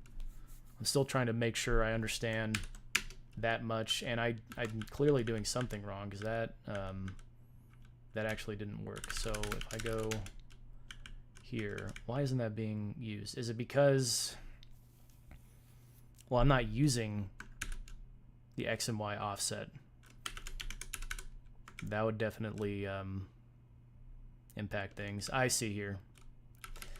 So I have to actually map that buffer dimension that I want to use into the rect, the SDL rect, because SDL has its own rectangle. And then this rectangle is how SDL maps the texture into the offset of where we want it, or into the position and the dimensions of where we want it in the actual screen in this SDL texture here. So I'm wondering if what I ought to do is, instead of passing in the width and height separately as their own thing, if I just passed in my dimension, and I guess I could just call this a dim, because I'm gonna, in this context, we're gonna call it, we're gonna use it as a buffer dimension. We're not gonna use it in any other way. And if I just pass that right in, and do I even need to pass it in? I mean, this buffer dimension isn't going to be used anywhere else. So it almost seems like I should just declare it inside of here, not pass anything. Whoops.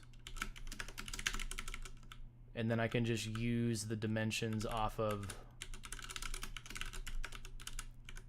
that, which I declare up at the top of the proc. That just seems like, if I'm not going to use that anywhere else, maybe I will. Maybe I should walk this back, because you never know if I'll actually need to keep that and use it later. And then I just have to walk that change back anyway. So let's just walk that back.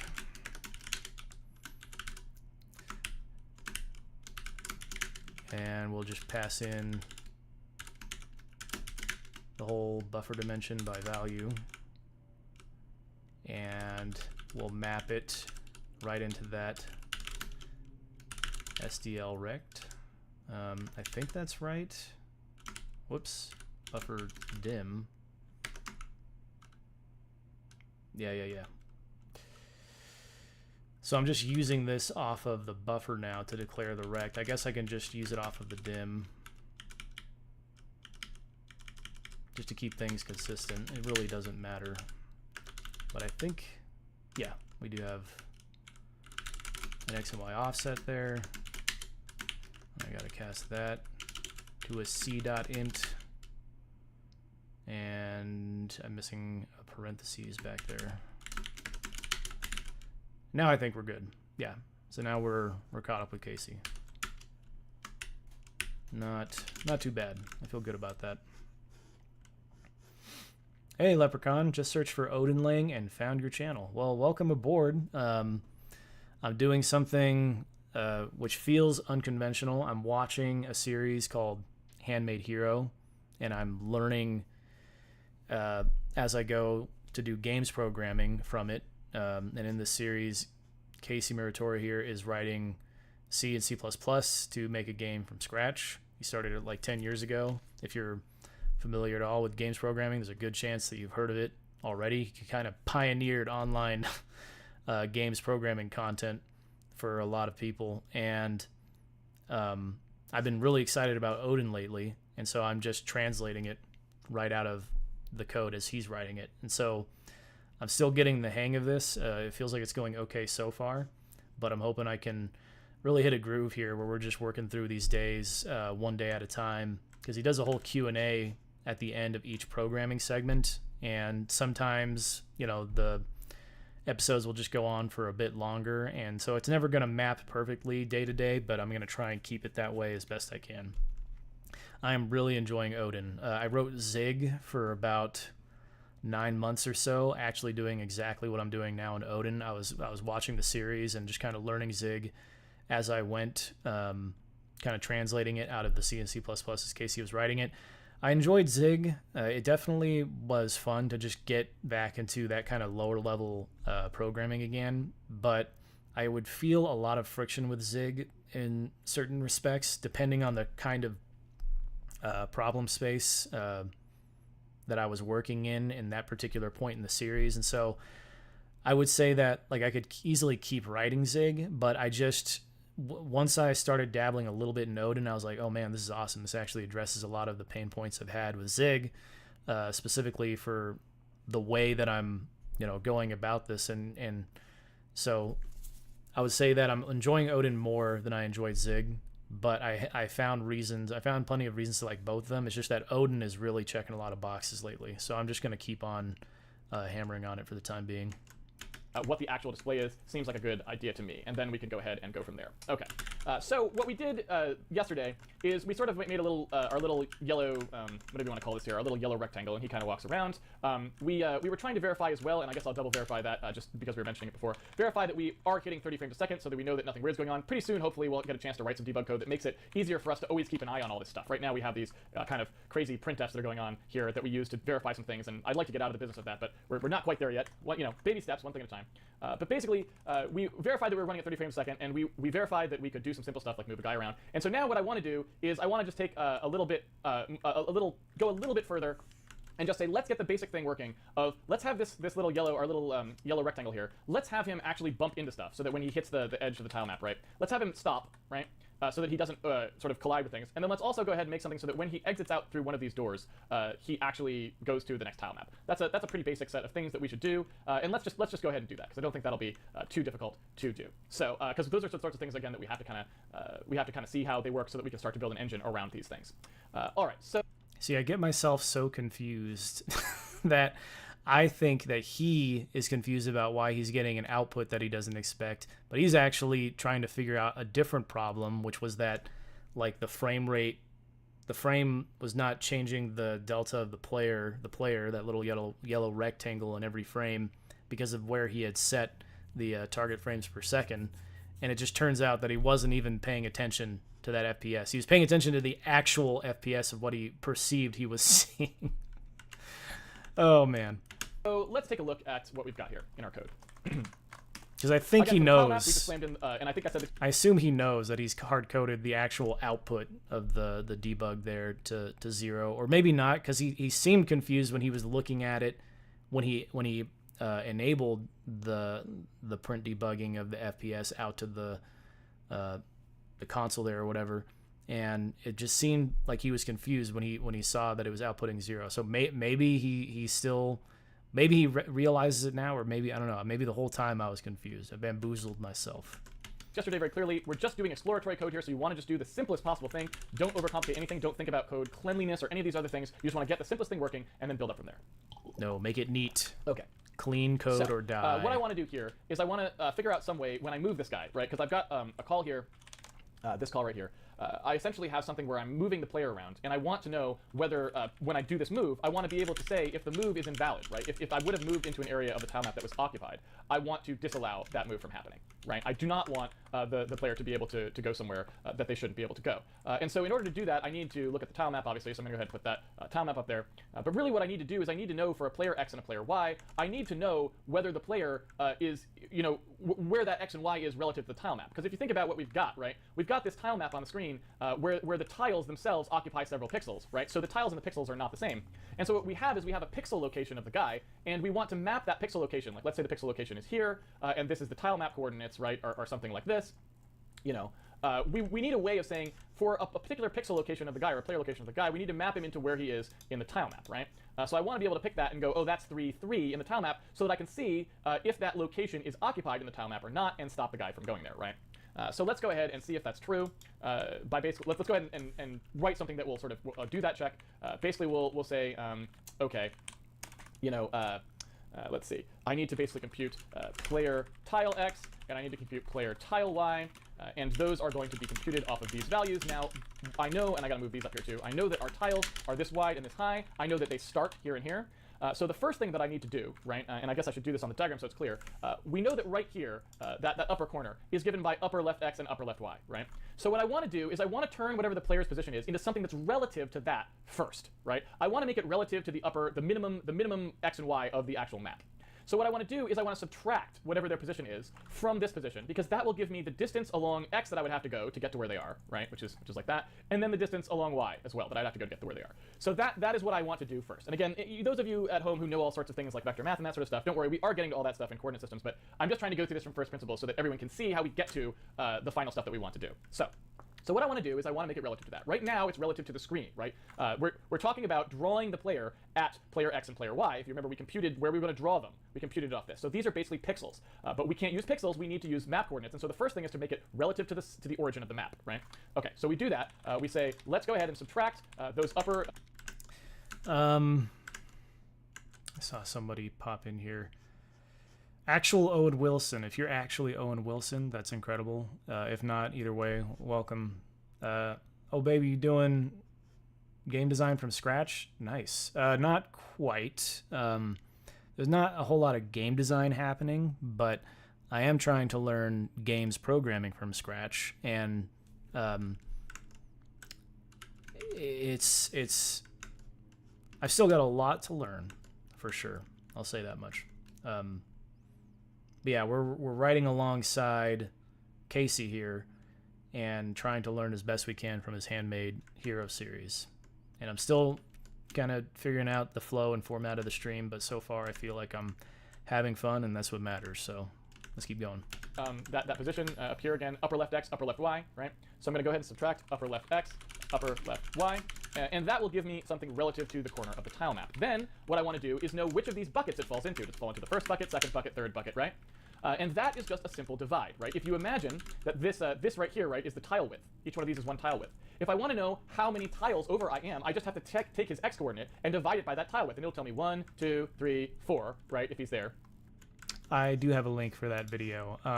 It's 600 episodes, so just know what you're getting yourself into.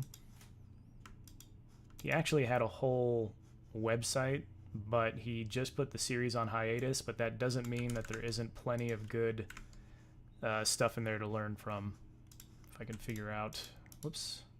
He does do a good job of making it easy to follow, and he doesn't leave out any of the steps that he does. But that's day 1. I actually started streaming from day like 26 or 25. And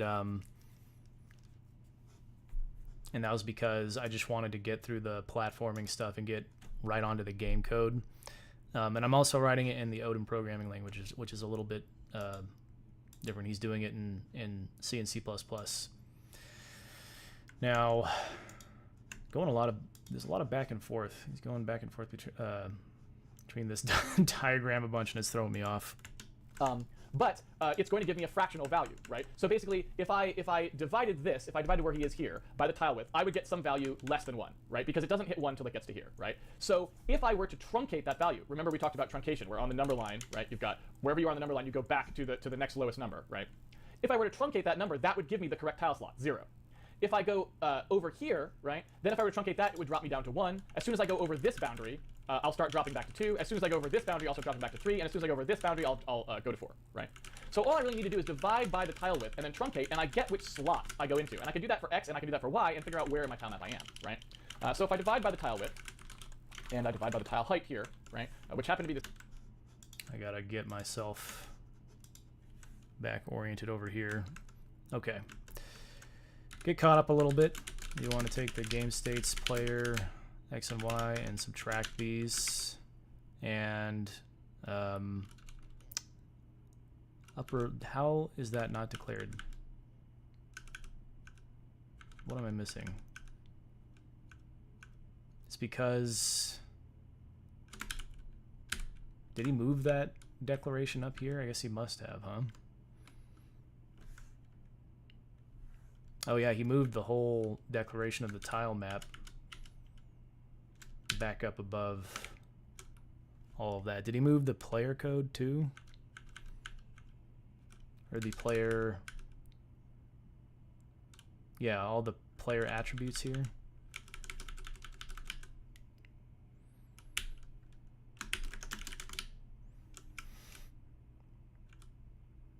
Our tile map is undeclared. I guess I missed... Yeah, okay, I don't know how I missed that in my yank here.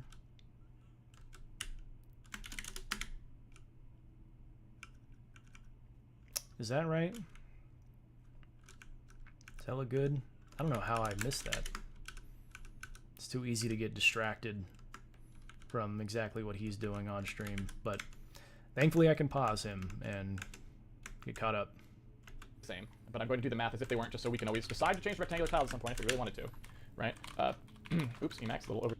Yeah, and then that makes sense, divides it all by the, whoa, tile width and height. How can I not type correctly? I've done so much typing. There's no excuse.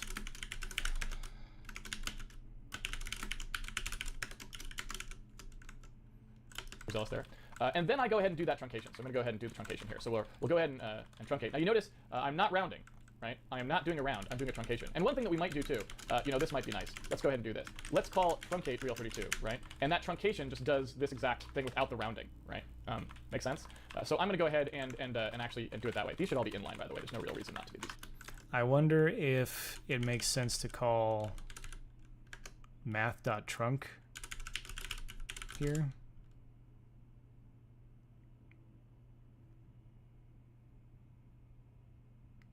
And then convert it to an int. But I mean, that's what he's doing anyways, right? So does it really matter? Because this truncates the float value down, but if converting it to an int just does that, because if I do this, if I call math.trunc on it, then I still have to convert it to an int anyways. You might argue that I should do that for posterity, but I just feel like that's perhaps unnecessary. Such trivial functions. So I'm going to make a truncate, which just basically does that. And that way we can see in our code, so instead of looking like a cast, it'll give a little more information to the person who's reading it, so they know that we were trying to do something very specific. We're trying to truncate. We're trying to do a okay. Fine. Let's make it explicit. You're right. You're right, Casey. I get it. truncation here, right? Now there's a bunch of things to discuss here again, but I have to kind of meter them out over time. So let's just focus on this for now. So I'm going to do this divide. This will actually give me the tile x, tile y that I was looking for, and from there, I can now look up into this tile map thing and see. Now there's a problem, obviously, which is that I don't actually know whether it's going to be valid or not, right? I don't actually know whether I'm inside, because I could have had any values. I might be outside the tile map.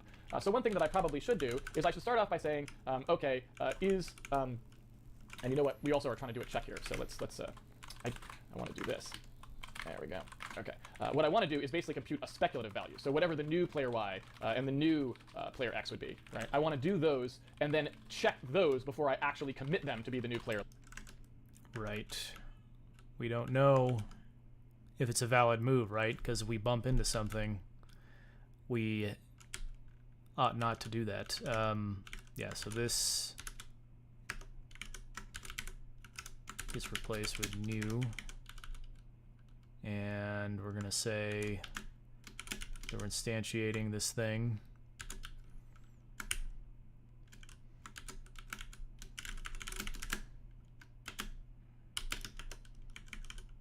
This new player X and Y.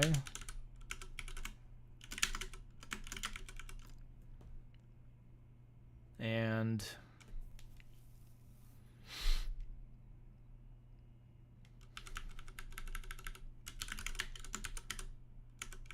we'll actually commit that change if it's a valid move down here.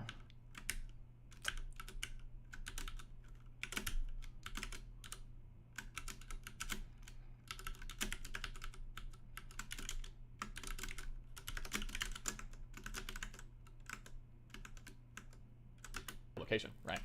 So I'm going to go ahead and compute those. I'm going to go ahead and check them. And so I'm just going to do an is valid. I'm going to assume it's false. And then I'm going to say if the player tile x is greater than or equal to whatever, so 0 and less than or equal to whatever the array size is here. So our tile map size was currently, and you know what, I could go ahead and do this right here. Tile map count x is 17, and tile map count y is 9. Right? I can go ahead and make constants for those.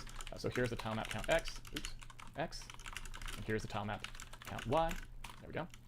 And so I'm going to go ahead and check to make sure that I'm within those boundaries, right? So I'm going to say if we're greater than 0, so we're not off the left side, basically, and the player tile x is less than the tile map count x, and, so I've got, oops, what's going on there?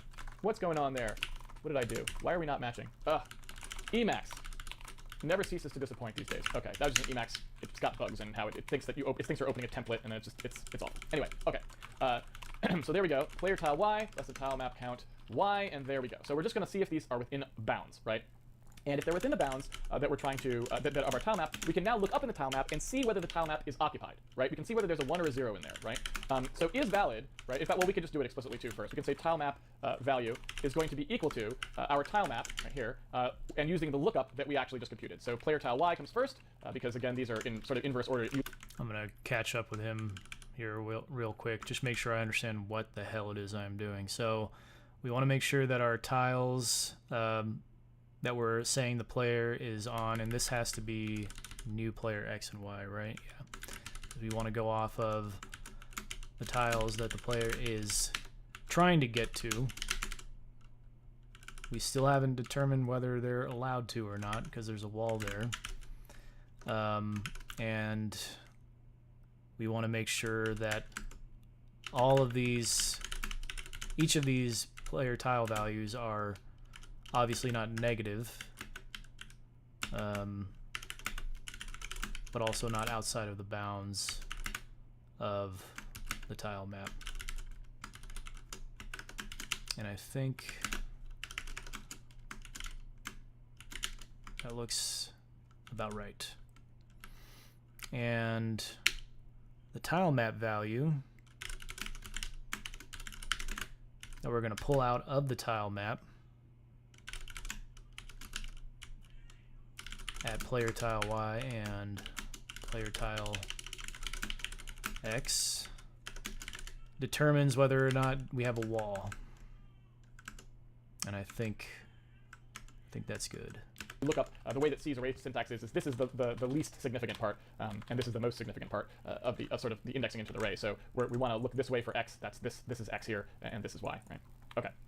So when we actually get that tile map value out, whether or not we can move there is essentially equal to whether or not that tile map value equals 0, because 0 means it's unoccupied, and then we can move there, right? Now we've got other things. That's not going to be great because, well, there's reasons we'll see exactly. So we're going to probably want to do a little bit more than that. But for the moment, if that works, as long as it's valid, we can go ahead and accept those positions like this, right? So let's go ahead and do that. All right, and so we do have one problem right now, which is that our guy is not himself actually in the map, right? He starts way out there, so we kind of need to move him over here somewhere, right? So during initialization, basically, in here, right? I should probably move this all the way up to the top, huh? So during initialization, when we actually go and say the game is starting, what I want to do is I want to go into the game state and set this player X, player Y here, that when we first create it, to be something that's going to be at least somewhat useful. That's going to be a value that's not already standing in some place invalid. I'm just picking this number out of a hat. I don't know if it's actually going to be right. No, it's not. So let's try a little bit further. Since this is initialization, I can't use the restart trick here, unfortunately. Okay, so there we go. So now the guy moves around, and basically you can kind of see that I can't get into, right? I can't get into things that are blocked. But like I said, what have I done? What on earth happened here? It must be because we are drawing. Yeah, I yanked some code up there that I should not have yanked. We want to throw this down and write the tile map after we've cleared to red. Our yellow square was in hell for a second, but we're back. We're back in our tile map, and it looks like that collision detection is, however rudimentary it is, it's looking good. Nice. China. There's some weirdnesses there, such as the fact that, well, okay, so some of them are by design. Like we said before on the previous stream, we want to be able to eclipse things when we're standing on them, because we imagine that the guy will be a little sprite here and can eclipse kind of what's in front of it, so that's actually not too bad. But what we do want to do as well is we want to stop the guy from going into things like that. We want to take into account his width, because right now we're only checking the point that's actually the player location. We're only checking to see if that is moving into a tile invalid, that would be invalid. So he can go all the way like halfway in to something without getting stopped. So what we want to do is actually check that outer edge, right? We want to check to make sure that the outer edge is not going to hit something, right? So there's a couple ways that we could... Whoa. Oh, the flashing. Yeah, so that's pretty interesting. So we're going to have that, yeah. I wonder if we'll have to deal with that a little bit. So basically, I don't know if you can see that, we're kind of getting some flashing there. Because of the pat-bit blackness thing that I put in there, this pat-bit blackness, this thing, because that happens before the stretch DI bits, Windows will sometimes, if the page split happened in between here, you'll just see the blackness before the stretch DI bits. So we kind of want to only actually clear the parts of the window that we're not drawing to instead of doing this. So we could set the clip region, or we could clear the different pieces of it. Stuff that I really don't want to have to do right now because it's so irrelevant, but let's go ahead and do it anyway. So if I wanted to clear the 4 rectangles that would clear out the region that we're at, you could imagine just saying, I don't know if you know what I'm saying here, but if we just cleared these rectangles, basically, instead of actually clearing the whole thing, that's a pretty quick way to just get around that problem. So if we did 0, 0 to window height to offset Y, basically, that would clear that top. This would clear that top piece. And then the bottom piece, of course, would be offset Y plus buffer height. And it would be the window width and whatever this is minus the window height, although we could actually just pass the window height because Windows will clip it for us there, so that's fine. And then here we have to clear the gutter on the left side. Again, we don't care if we overwrite anything, so it'll be 0, 0 to window height and offset X, and then this will be...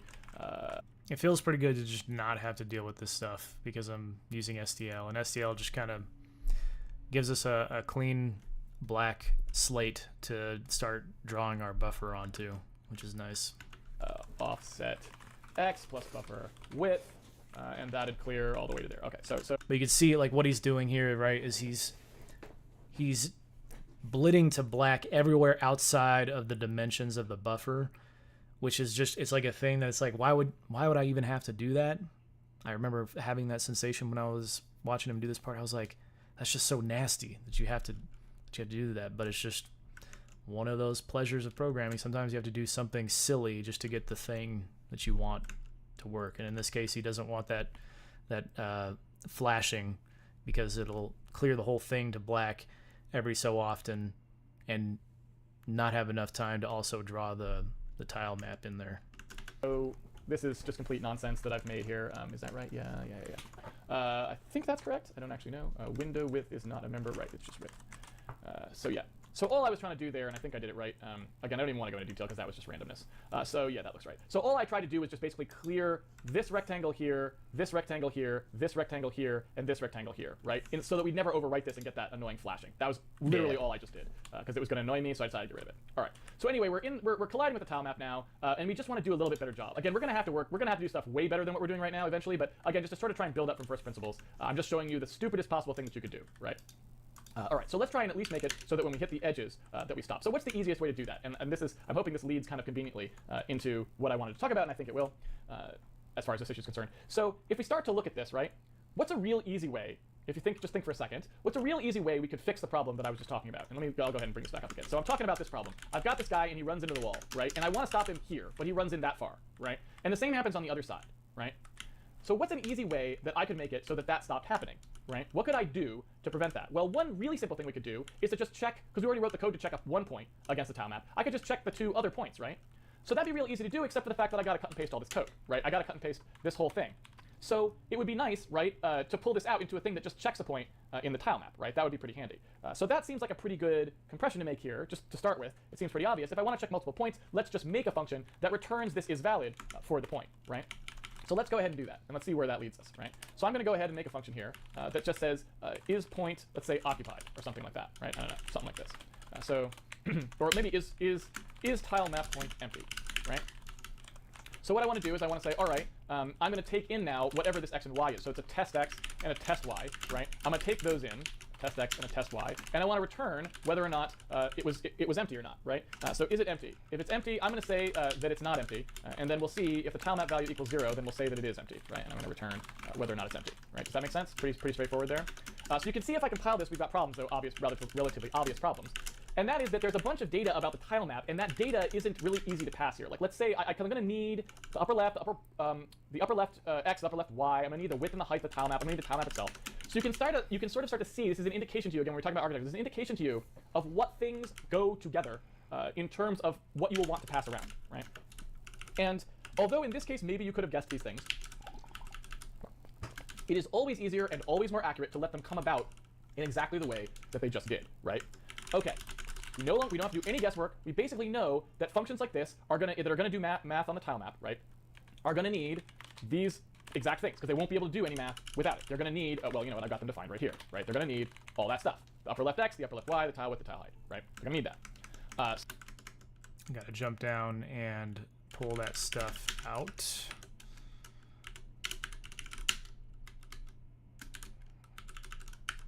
And those are all going to be, I just notice that looks ugly. Fix it. If you see something ugly, fix it. Make it pretty. And then I can just... I don't have a really sexy way to just wipe out all of these assignments here, so I'm just gonna do it manually. And what are we calling this? So let's just go ahead and say that that's part of some structure that we call a tile map. Let's say. We don't know what we're going to call it yet, but let's call it that for now. Whoa. So if we pass the tile map, that just makes it convenient for this thing. tile map. Yeah, because yeah, we track the width and height of our tiles, and then we say where it starts on the X and Y plane. Yeah, okay. And he's gonna pass it in by reference. And sweet. To get access to all of the aspects of a tile map that it's going to need to do its job, right? And so again, it's just an organic way to figure that out. So we don't pre-plan, we don't guess, we know. And knowing is always better than guessing. So we go ahead and we do that, and let's go ahead and compile that. You can see we need some more data here. We need the count, right? We need something in here that'll tell us basically the tile map, well, tile map count. Let's call it dimension. Dimension X, tile map. Well, no, it's count X is better, so we know, yeah. Tile map count Y. Let's just have those two in there, right? And so then we'll change these, tile map like that, tile map count X, and this will be tile map. Well, and you know what? We could probably get rid of the word tile map because it's already in there, right? So we can just do count X, count Y. There we go. And now we have a kind of nicely functioning thing. We just don't know where to get the actual tile map data from. Well, we can totally do that. We can totally put the tile map in here. But we have a problem, which is that technically if we want this thing to be relatively flexible and not care what size the tile map is, we want to probably make it so that it doesn't hard code in C what the width and height are. So we kind of need to turn this into the same accessor like we were doing up here with our pixels, right? Where we do a bytes per pixel, where we do this kind of a thing, where we do math to unpack the X and Y basically, to figure out where in the tile map we are with an X and a Y. Now, it's the same exact math that we used before, right? If we have that tile map, and this is, I guess, is what we want to call these the tiles, I suppose. If we go in the tile map and we access the tiles, we want to do the same access we were doing before. We know that the X just works the way that it always does. It steps one through, so we can just add the X in, because for every X tile you go, you're going to go over one entry in the tile map table. So he's about to start indexing the tile map, and he's making it a 1D tile map, right? But he's going to start indexing it in exactly the same way I changed the way we access the slice of pixels by going down the whole width to start at the new, leftmost point of where we want to start drawing in the rectangle. He's doing the same thing with making this tile map one-dimensional here. And we're going to say that these are the tiles. And over here, we want to say tile map, upper left X and Y. And then we want to say that this is test X and test Y. What is undeclared here? Oh, text. It helps if you can type correctly. Tile map count X and Y are not declared, so I have to move those constants out. And we can clean that up later. I think I already have a spot. Is it like max controllers? Yeah, max controllers and max buttons. We can just throw that. For whatever reason, I just always group like things like constants together. Function pointer, function type declarations, structs. All the structs are together, so on and so forth. Where was I? I was over here, and we want to say just empty. It's empty if we have a tile map value of 0, and we are accessing the tile map's tiles. And we're going to go in by the tile map count X plus the player tile X. That's kind of neat. I didn't expect to have that little coincidence pop up, but you can see if I go into my draw rectangle call over here that it's basically the same thing, right? We're going down to the yth row of pixels, and then we're going over, well, we're multiplying that by the whole width, because that's going to affect, right, the actual number of pixels we have to scan through, and then we're going to go up to the xth tile the same way we're doing this in the pixel. So that just, it's kind of cool how that worked out. Fix the ugly, drop it off a cliff. That's right. That's right. Drop the ugly off a cliff. Become a beautiful butterfly. Sweet. But since we are now basically turning a 2D thing into a 1D thing, that Y, every time you go up one in Y, you're going to have to advance by the entire tile map count in X, right? And I'm going to diagram this out for you in a second, but I just want to make sure that compiles first, so there you go. Okay. And so what I'm talking about here is what we did in excuse me. I guess I should make sure that it compiles as well. Is valid. I should call the function as well, is tile map point empty, and we're going to pass in the tile map, and we're going to pass in new player X and new player Y. I think, well, let's say that is valid is just false. Well, yeah, we're gonna say whether this is valid based on the return value of this, but I don't think we're that far yet. Okay, back to the diagram. Hey Kalo, hope your day has been grand as well. Thank you. I am just gonna keep on pushing forward, bit by bit. Let's see here. Let me go ahead and delete this guy. There we go. So what we did, right, is originally we said we wanted tile map, and we had sort of a height and a width count, right? And we had C basically do the addressing for us, right? So we would fill in a Y when we wanted to access it, and we'd fill in an X, and we would just get out and enter in the tile map, right? And so we just conceptualized this as a 2D thing, right? Where we would plug in an X value that goes this way, and we plug in a Y value that goes this way, and that was our conceptualization of it, and C did it for us. But what we need to do is we needed to say, all right, we're no longer going to declare what the size of it is. We're just going to have a pointer, so it could be any size we want later on.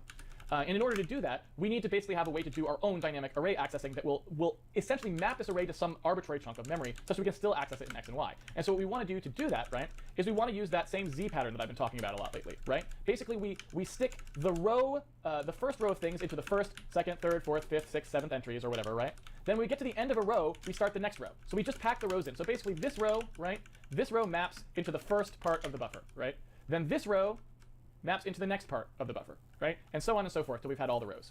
So that leads us to the computation that we need to get when we want to access something in here, when we want to change an HW, right, into something that's just one accessor, right? So we had an XY, and we want to change this into a single thing, like an N. We just want to have one value that we enter. How do we do that? Well, it is always going to unwind in the same way when we unpack those rows. X is the smallest accessor, it moves by 1. So basically our X, remember, because our X was, this is our X. So if we were accessing into the first row of X, we would always just use whatever the index actually is. So we just use X, right? So we're going to add X to our accessor when we have to compute what our accessor is. Oops, I shouldn't do that yet. So if we have tile map, we know that we add X, and that moves us through it. But for Y, we now know that for every 1 in Y we would move a whole set of X's. We move a whole row. So we need to take that width, right? And we need to multiply the Y times the width to know how far to go. And that leads us to the canonical form of how to access a 1D thing in a 2D way. It's always the least significant accessor, right? Plus the next least significant accessor times however large this thing was, however large the maximum value, the number of elements in whatever this thing was accessing. So the number of elements in a row, right? Which is the width in our case. And we could keep going. We could have a 3-dimensional thing, right? We could have a thing that was packed 3-dimensionally, and we just have it again. We just have Z times width times height, right? Plus Y times width plus X, right? So you just keep multiplying dimensions on, because remember, if we were going in Z, we'd have to account for an entire 2-dimensional piece that was packed in.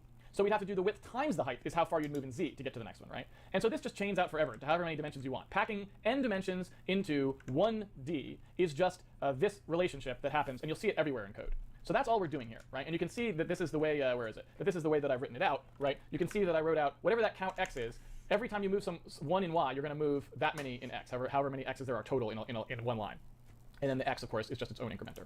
So that's sort of that how to pack 2D things into a 1D thing, or ND things, really. That is what's going on there. So hopefully that makes some sense to you. All right, so when we do that, we now have a function that we can pass a tile map to, and then we can do our testing, right? And so let's just do the basic version first. If I have my tile map here, I'm going to declare one of these tile maps, right? I need to go ahead and define all of these values, right? So let's go ahead and do that just real quickly here. Let's say tile map count X, count Y, upper left, like this. You see, blah, blah, blah, blah, blah, right? I already got a head start on them here. Everything's fine. And then I'm just going to go ahead and move all this stuff into there. So we basically have, you know what, I can move these directly into there for now. So we basically have, this is 60, 60, the upper left X, and upper left Y's are there. There we go. And the tiles, these are our tiles now. Our tiles equals tiles. And of course we'll have to cast that because now it's 1D, all right? Because this is a 2D array and C would complain if we cast it. Well, you know what, I'll show you the error just so you can see it. And then we've got our... I wonder if I can even do that the way he's doing it. So if we say that this is tiles, right, and we declare it up above here, and we just take the address of tiles and cast it to a single U32. What is this error telling me? Oh. Well, that's not a very productive error. Whoa, what's going on here? A whole bunch of different errors that I need to figure out, but why? I just want to look at this one, and I don't want to have to mess with my editor to do it. For a pointer to be casted to an integer, it must be converted to uint pointer first.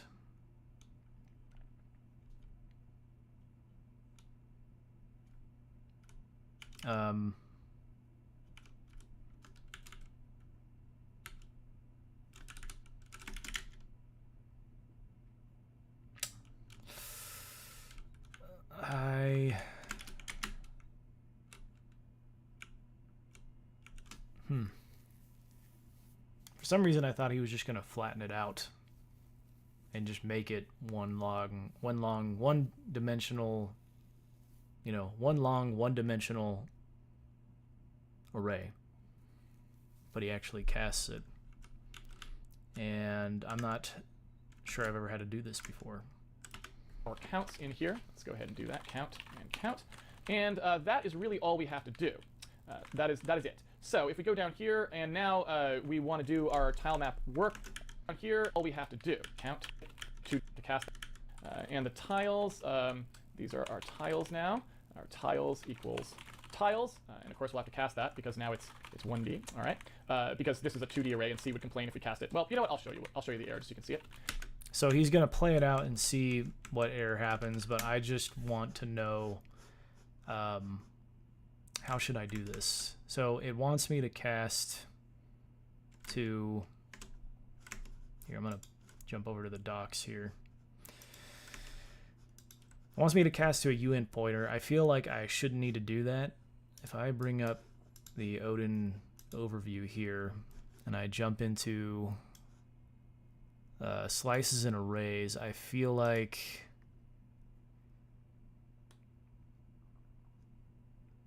I should be able to just say this 2D array is a slice now.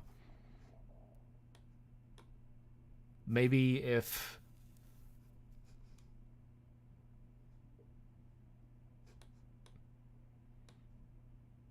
I just get the raw data from it. Maybe that's the way, instead of taking the address, right? Because that'll...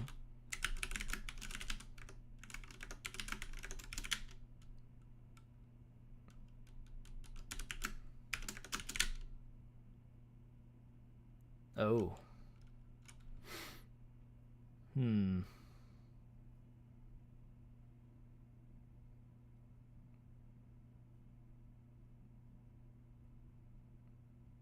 This is just turning it into a many item pointer that points to a bunch of different items that point to 17 elements wide U32s, which is not what we want.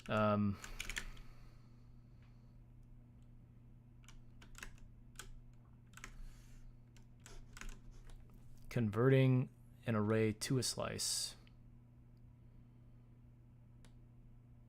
Creates a slice. Slice shorthand.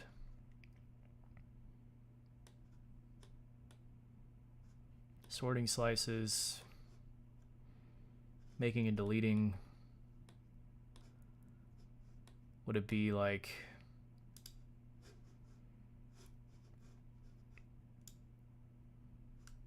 in the pointers section, maybe? I'm guessing there isn't a whole lot on Stack Overflow for doing something like this. I could just try and do what this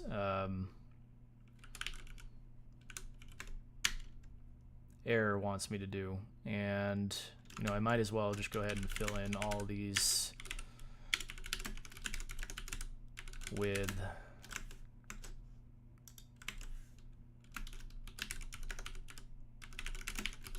the right accesses into the tile map, since I'm going to have to do that anyway. Clean up these errors.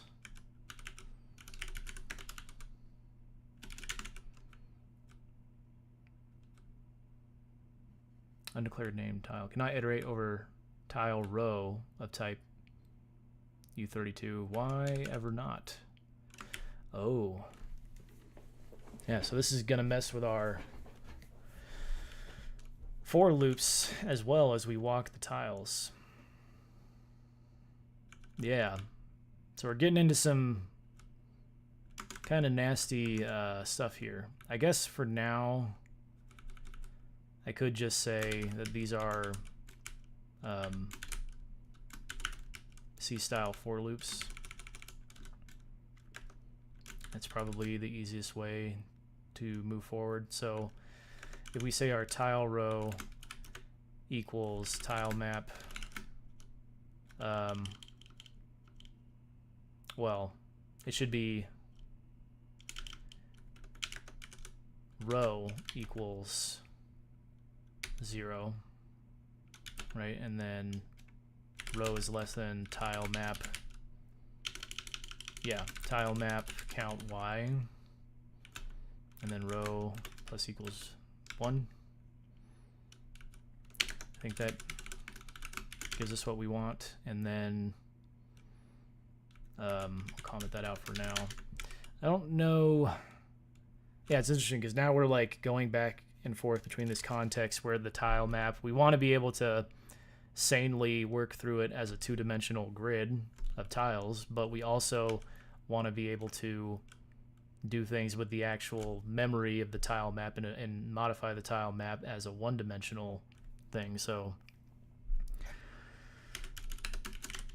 just a bit of a hiccup here to try and reconcile that. So we'll just do the same thing, but it's going to be for the column.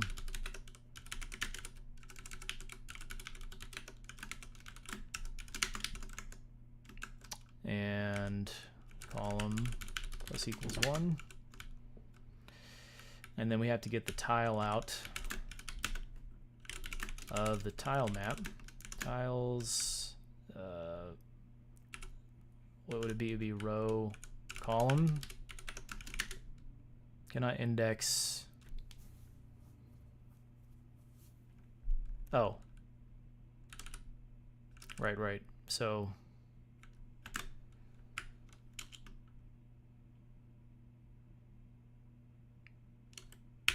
same thing, I guess, times tile map count x plus column.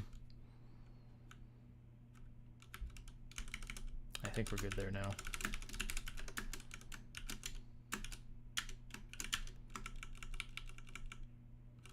And then over here, we gotta throw that up in front of the tile map width and height.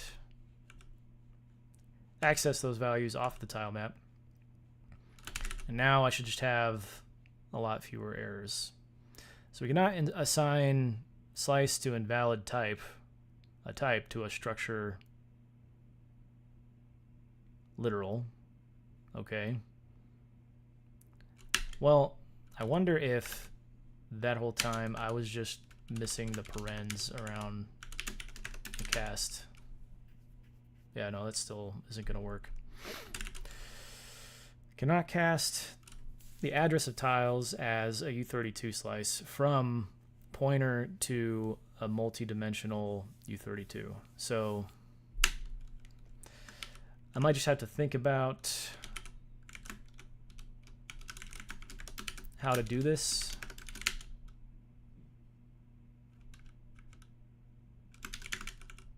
A little bit more. This could be a good stopping point because it's getting pretty late anyways. And I don't want to just belabor dealing with trying to figure out the best way to do this. I don't want to just do something ugly to just get it to work. And then, you know, if I had a quick and dirty way that I knew just how to get it work, but I don't want to do some work and figure out how to do this in an ugly way and then have to come back and mess with it again anyway. So could store the tile map and the pointer to the tile map and the struct for the best of both worlds. Yeah, I mean, we could totally do that. Like, I don't even have to store it as a, it's not a pointer, right? It's a slice. I'm trying to convert a reference to tiles to a slice, which I should, to a one-dimensional slice, which I feel like should be pretty easy. It's just I don't understand Odin well enough to know the mechanics of how to do that, and I'm still like, I still feel like a fish out of water with slices sometimes. Can you cast the entire tiles rather than the address? Yeah, that's a good point, actually, because I'm trying to take the memory to it. Yeah, no, it won't let me. Like, in my head, I'm thinking, like, cast the reference to it, and get your slice. Because in my head, I'm thinking, like, a slice maps to the memory. I wonder if on Carl's website he has... Because I know... So there's this Odin overview that I like to use a lot. And then there's Carl's Odin overview. Or intro to Odin website here. On his website, he has this section for an introduction to the Odin programming language. So I don't think he has like a, or yeah, he does have a table of contents. Awesome. Arrays, slices a window into a part of an array. So yeah, so like if it was as simple as, and I think I can just zoom in to make this a bit easier to see, but at the same time, I don't want the chat to override that. So we're trying to index into that multi-dimensional array, and we can get a slice by doing this syntax. I wonder if I could get the slice from the tiles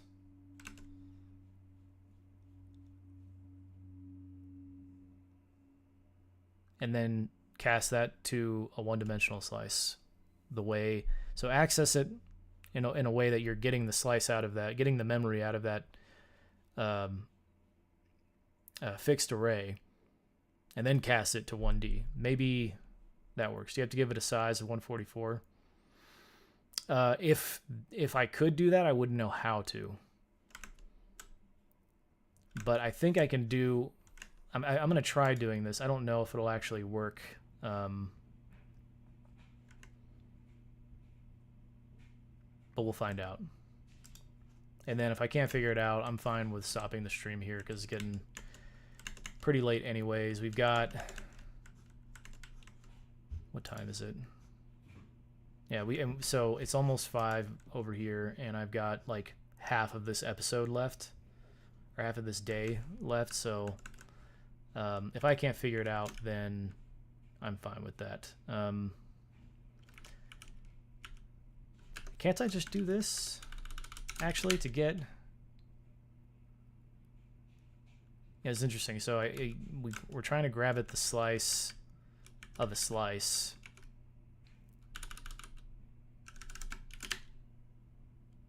But because it's multi-dimensional, it's just causing some weirdness. Right?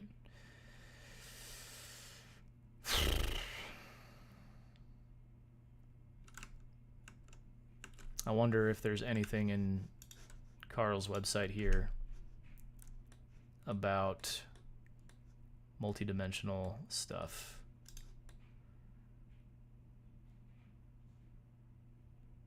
So dynamic arrays, multi... So you can return multiple values, or we can multiply things, but that's not...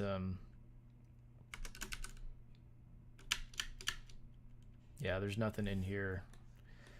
So this is just something I haven't had to deal with in Odin yet. But honestly, I don't think it's that hard. I just don't understand the mechanics of it yet. And once I do, it'll be something, you know, that we may have to do quite a bit again, and it'll just become second nature. But yeah, I don't know. I'm trying really hard to think of something else that I could try to coerce this thing into a single slice. I guess I could check on the Odin Discord, but it would take a while to surf through all of the possibly unrelated search results that I would get just to get to the information that I want.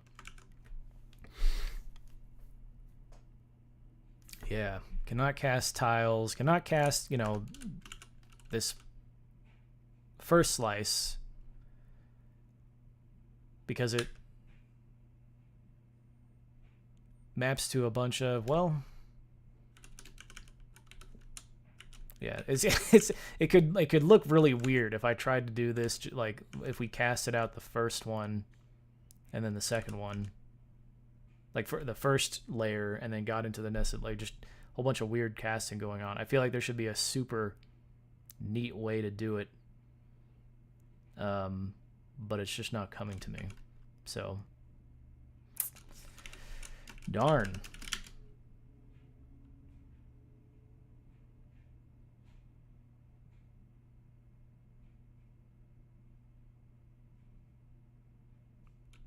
Yeah. Let me look real quick again at the docs here.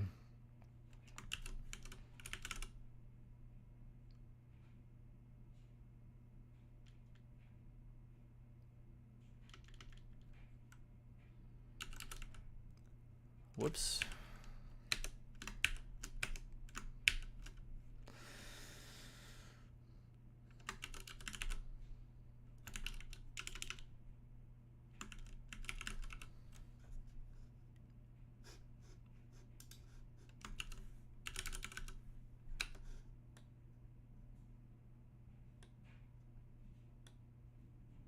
So you can create a slice using that operator. Well, huh. Is this just bad syntax here, actually?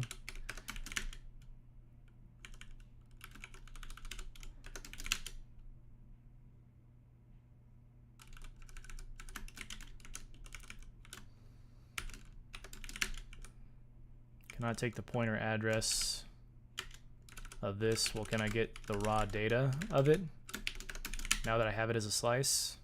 Nope, it's still giving me some trouble. So I'll look into this.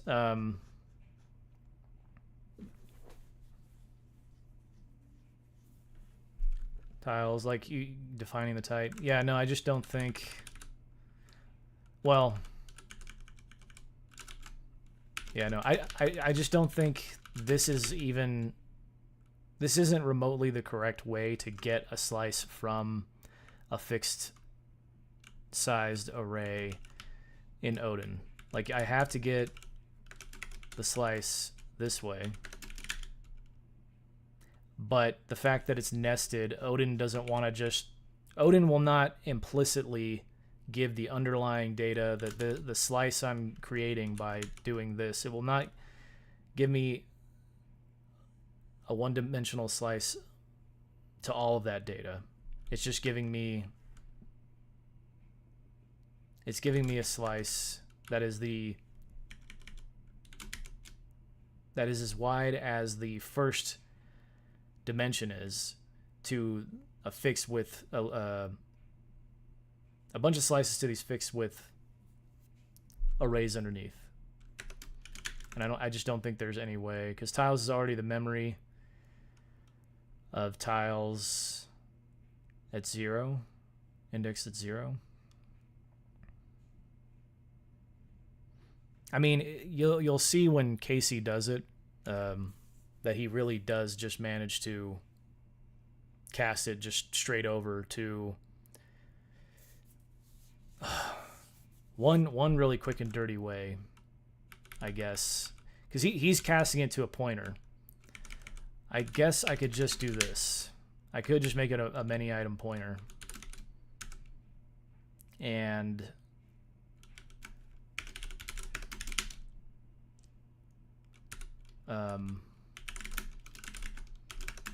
take the raw data from that. Nope. It still doesn't like it. Well, I guess because I want to cast it. I think this works, but it's not how I want to do it, because the creator of the language, yeah, that works. The creator of the language recommends that you don't use these many item pointers, and just in general, it's an icky convention, because it's an icky convention. If you were to try and make it a convention to do something like this, I don't think this is the right way to go about it. And we can't move because maybe the movement code. Yeah, because we're working on the movement code right now. I'm going to leave this as is, and I'm going to see if I can actually properly get this to be a slice. It might actually be that I can turn the many item pointer into a slice, but the point is that I was trying to make before is that the core contributors of Odin really recommend that you avoid using these multi-pointers unless you're interfacing with C code, and we're not doing that here, right? Like we're trying to write pure Odin, and therefore you know, I want to try and avoid doing this, even though it works. So, I don't know. I think this is a fine stopping point, though. I don't want to go any longer, and I've been staring at a screen all day, so sucks to break it off in the middle of all this suspense, trying to work our way towards the wrapping up the collision checking, but it is what it is. Something to look forward to on Monday. I might hop on for a little bit tomorrow if I can figure this out by then, if there's time. But if not, I'll see you all on Monday. Yeah, Fresh Mind does do wonders. Like, I just haven't had to do this particular conversion before, and this works, right? But I'm trying to stick to using slices. I want this to be a slice. You know, it's possible I could then, from here, convert it to a slice. It's not an expression, but a type. In this context, what is this? Whoa. What is this saying? In this context, it is ambiguous. Yeah, so we'll figure it out. We'll get this thing to be a slice, because that's the way we want it. That's the way we like it. Yeah. All right. Have a great weekend. Thanks for hanging out with me this first week of Odinmade Hero. It's been a lot of fun. I'm looking forward to doing more of it and just seeing where this journey takes us. Hopefully to the point where we can make a game on our own someday. But long ways off. Lots of work to do. Have a good rest of your Friday.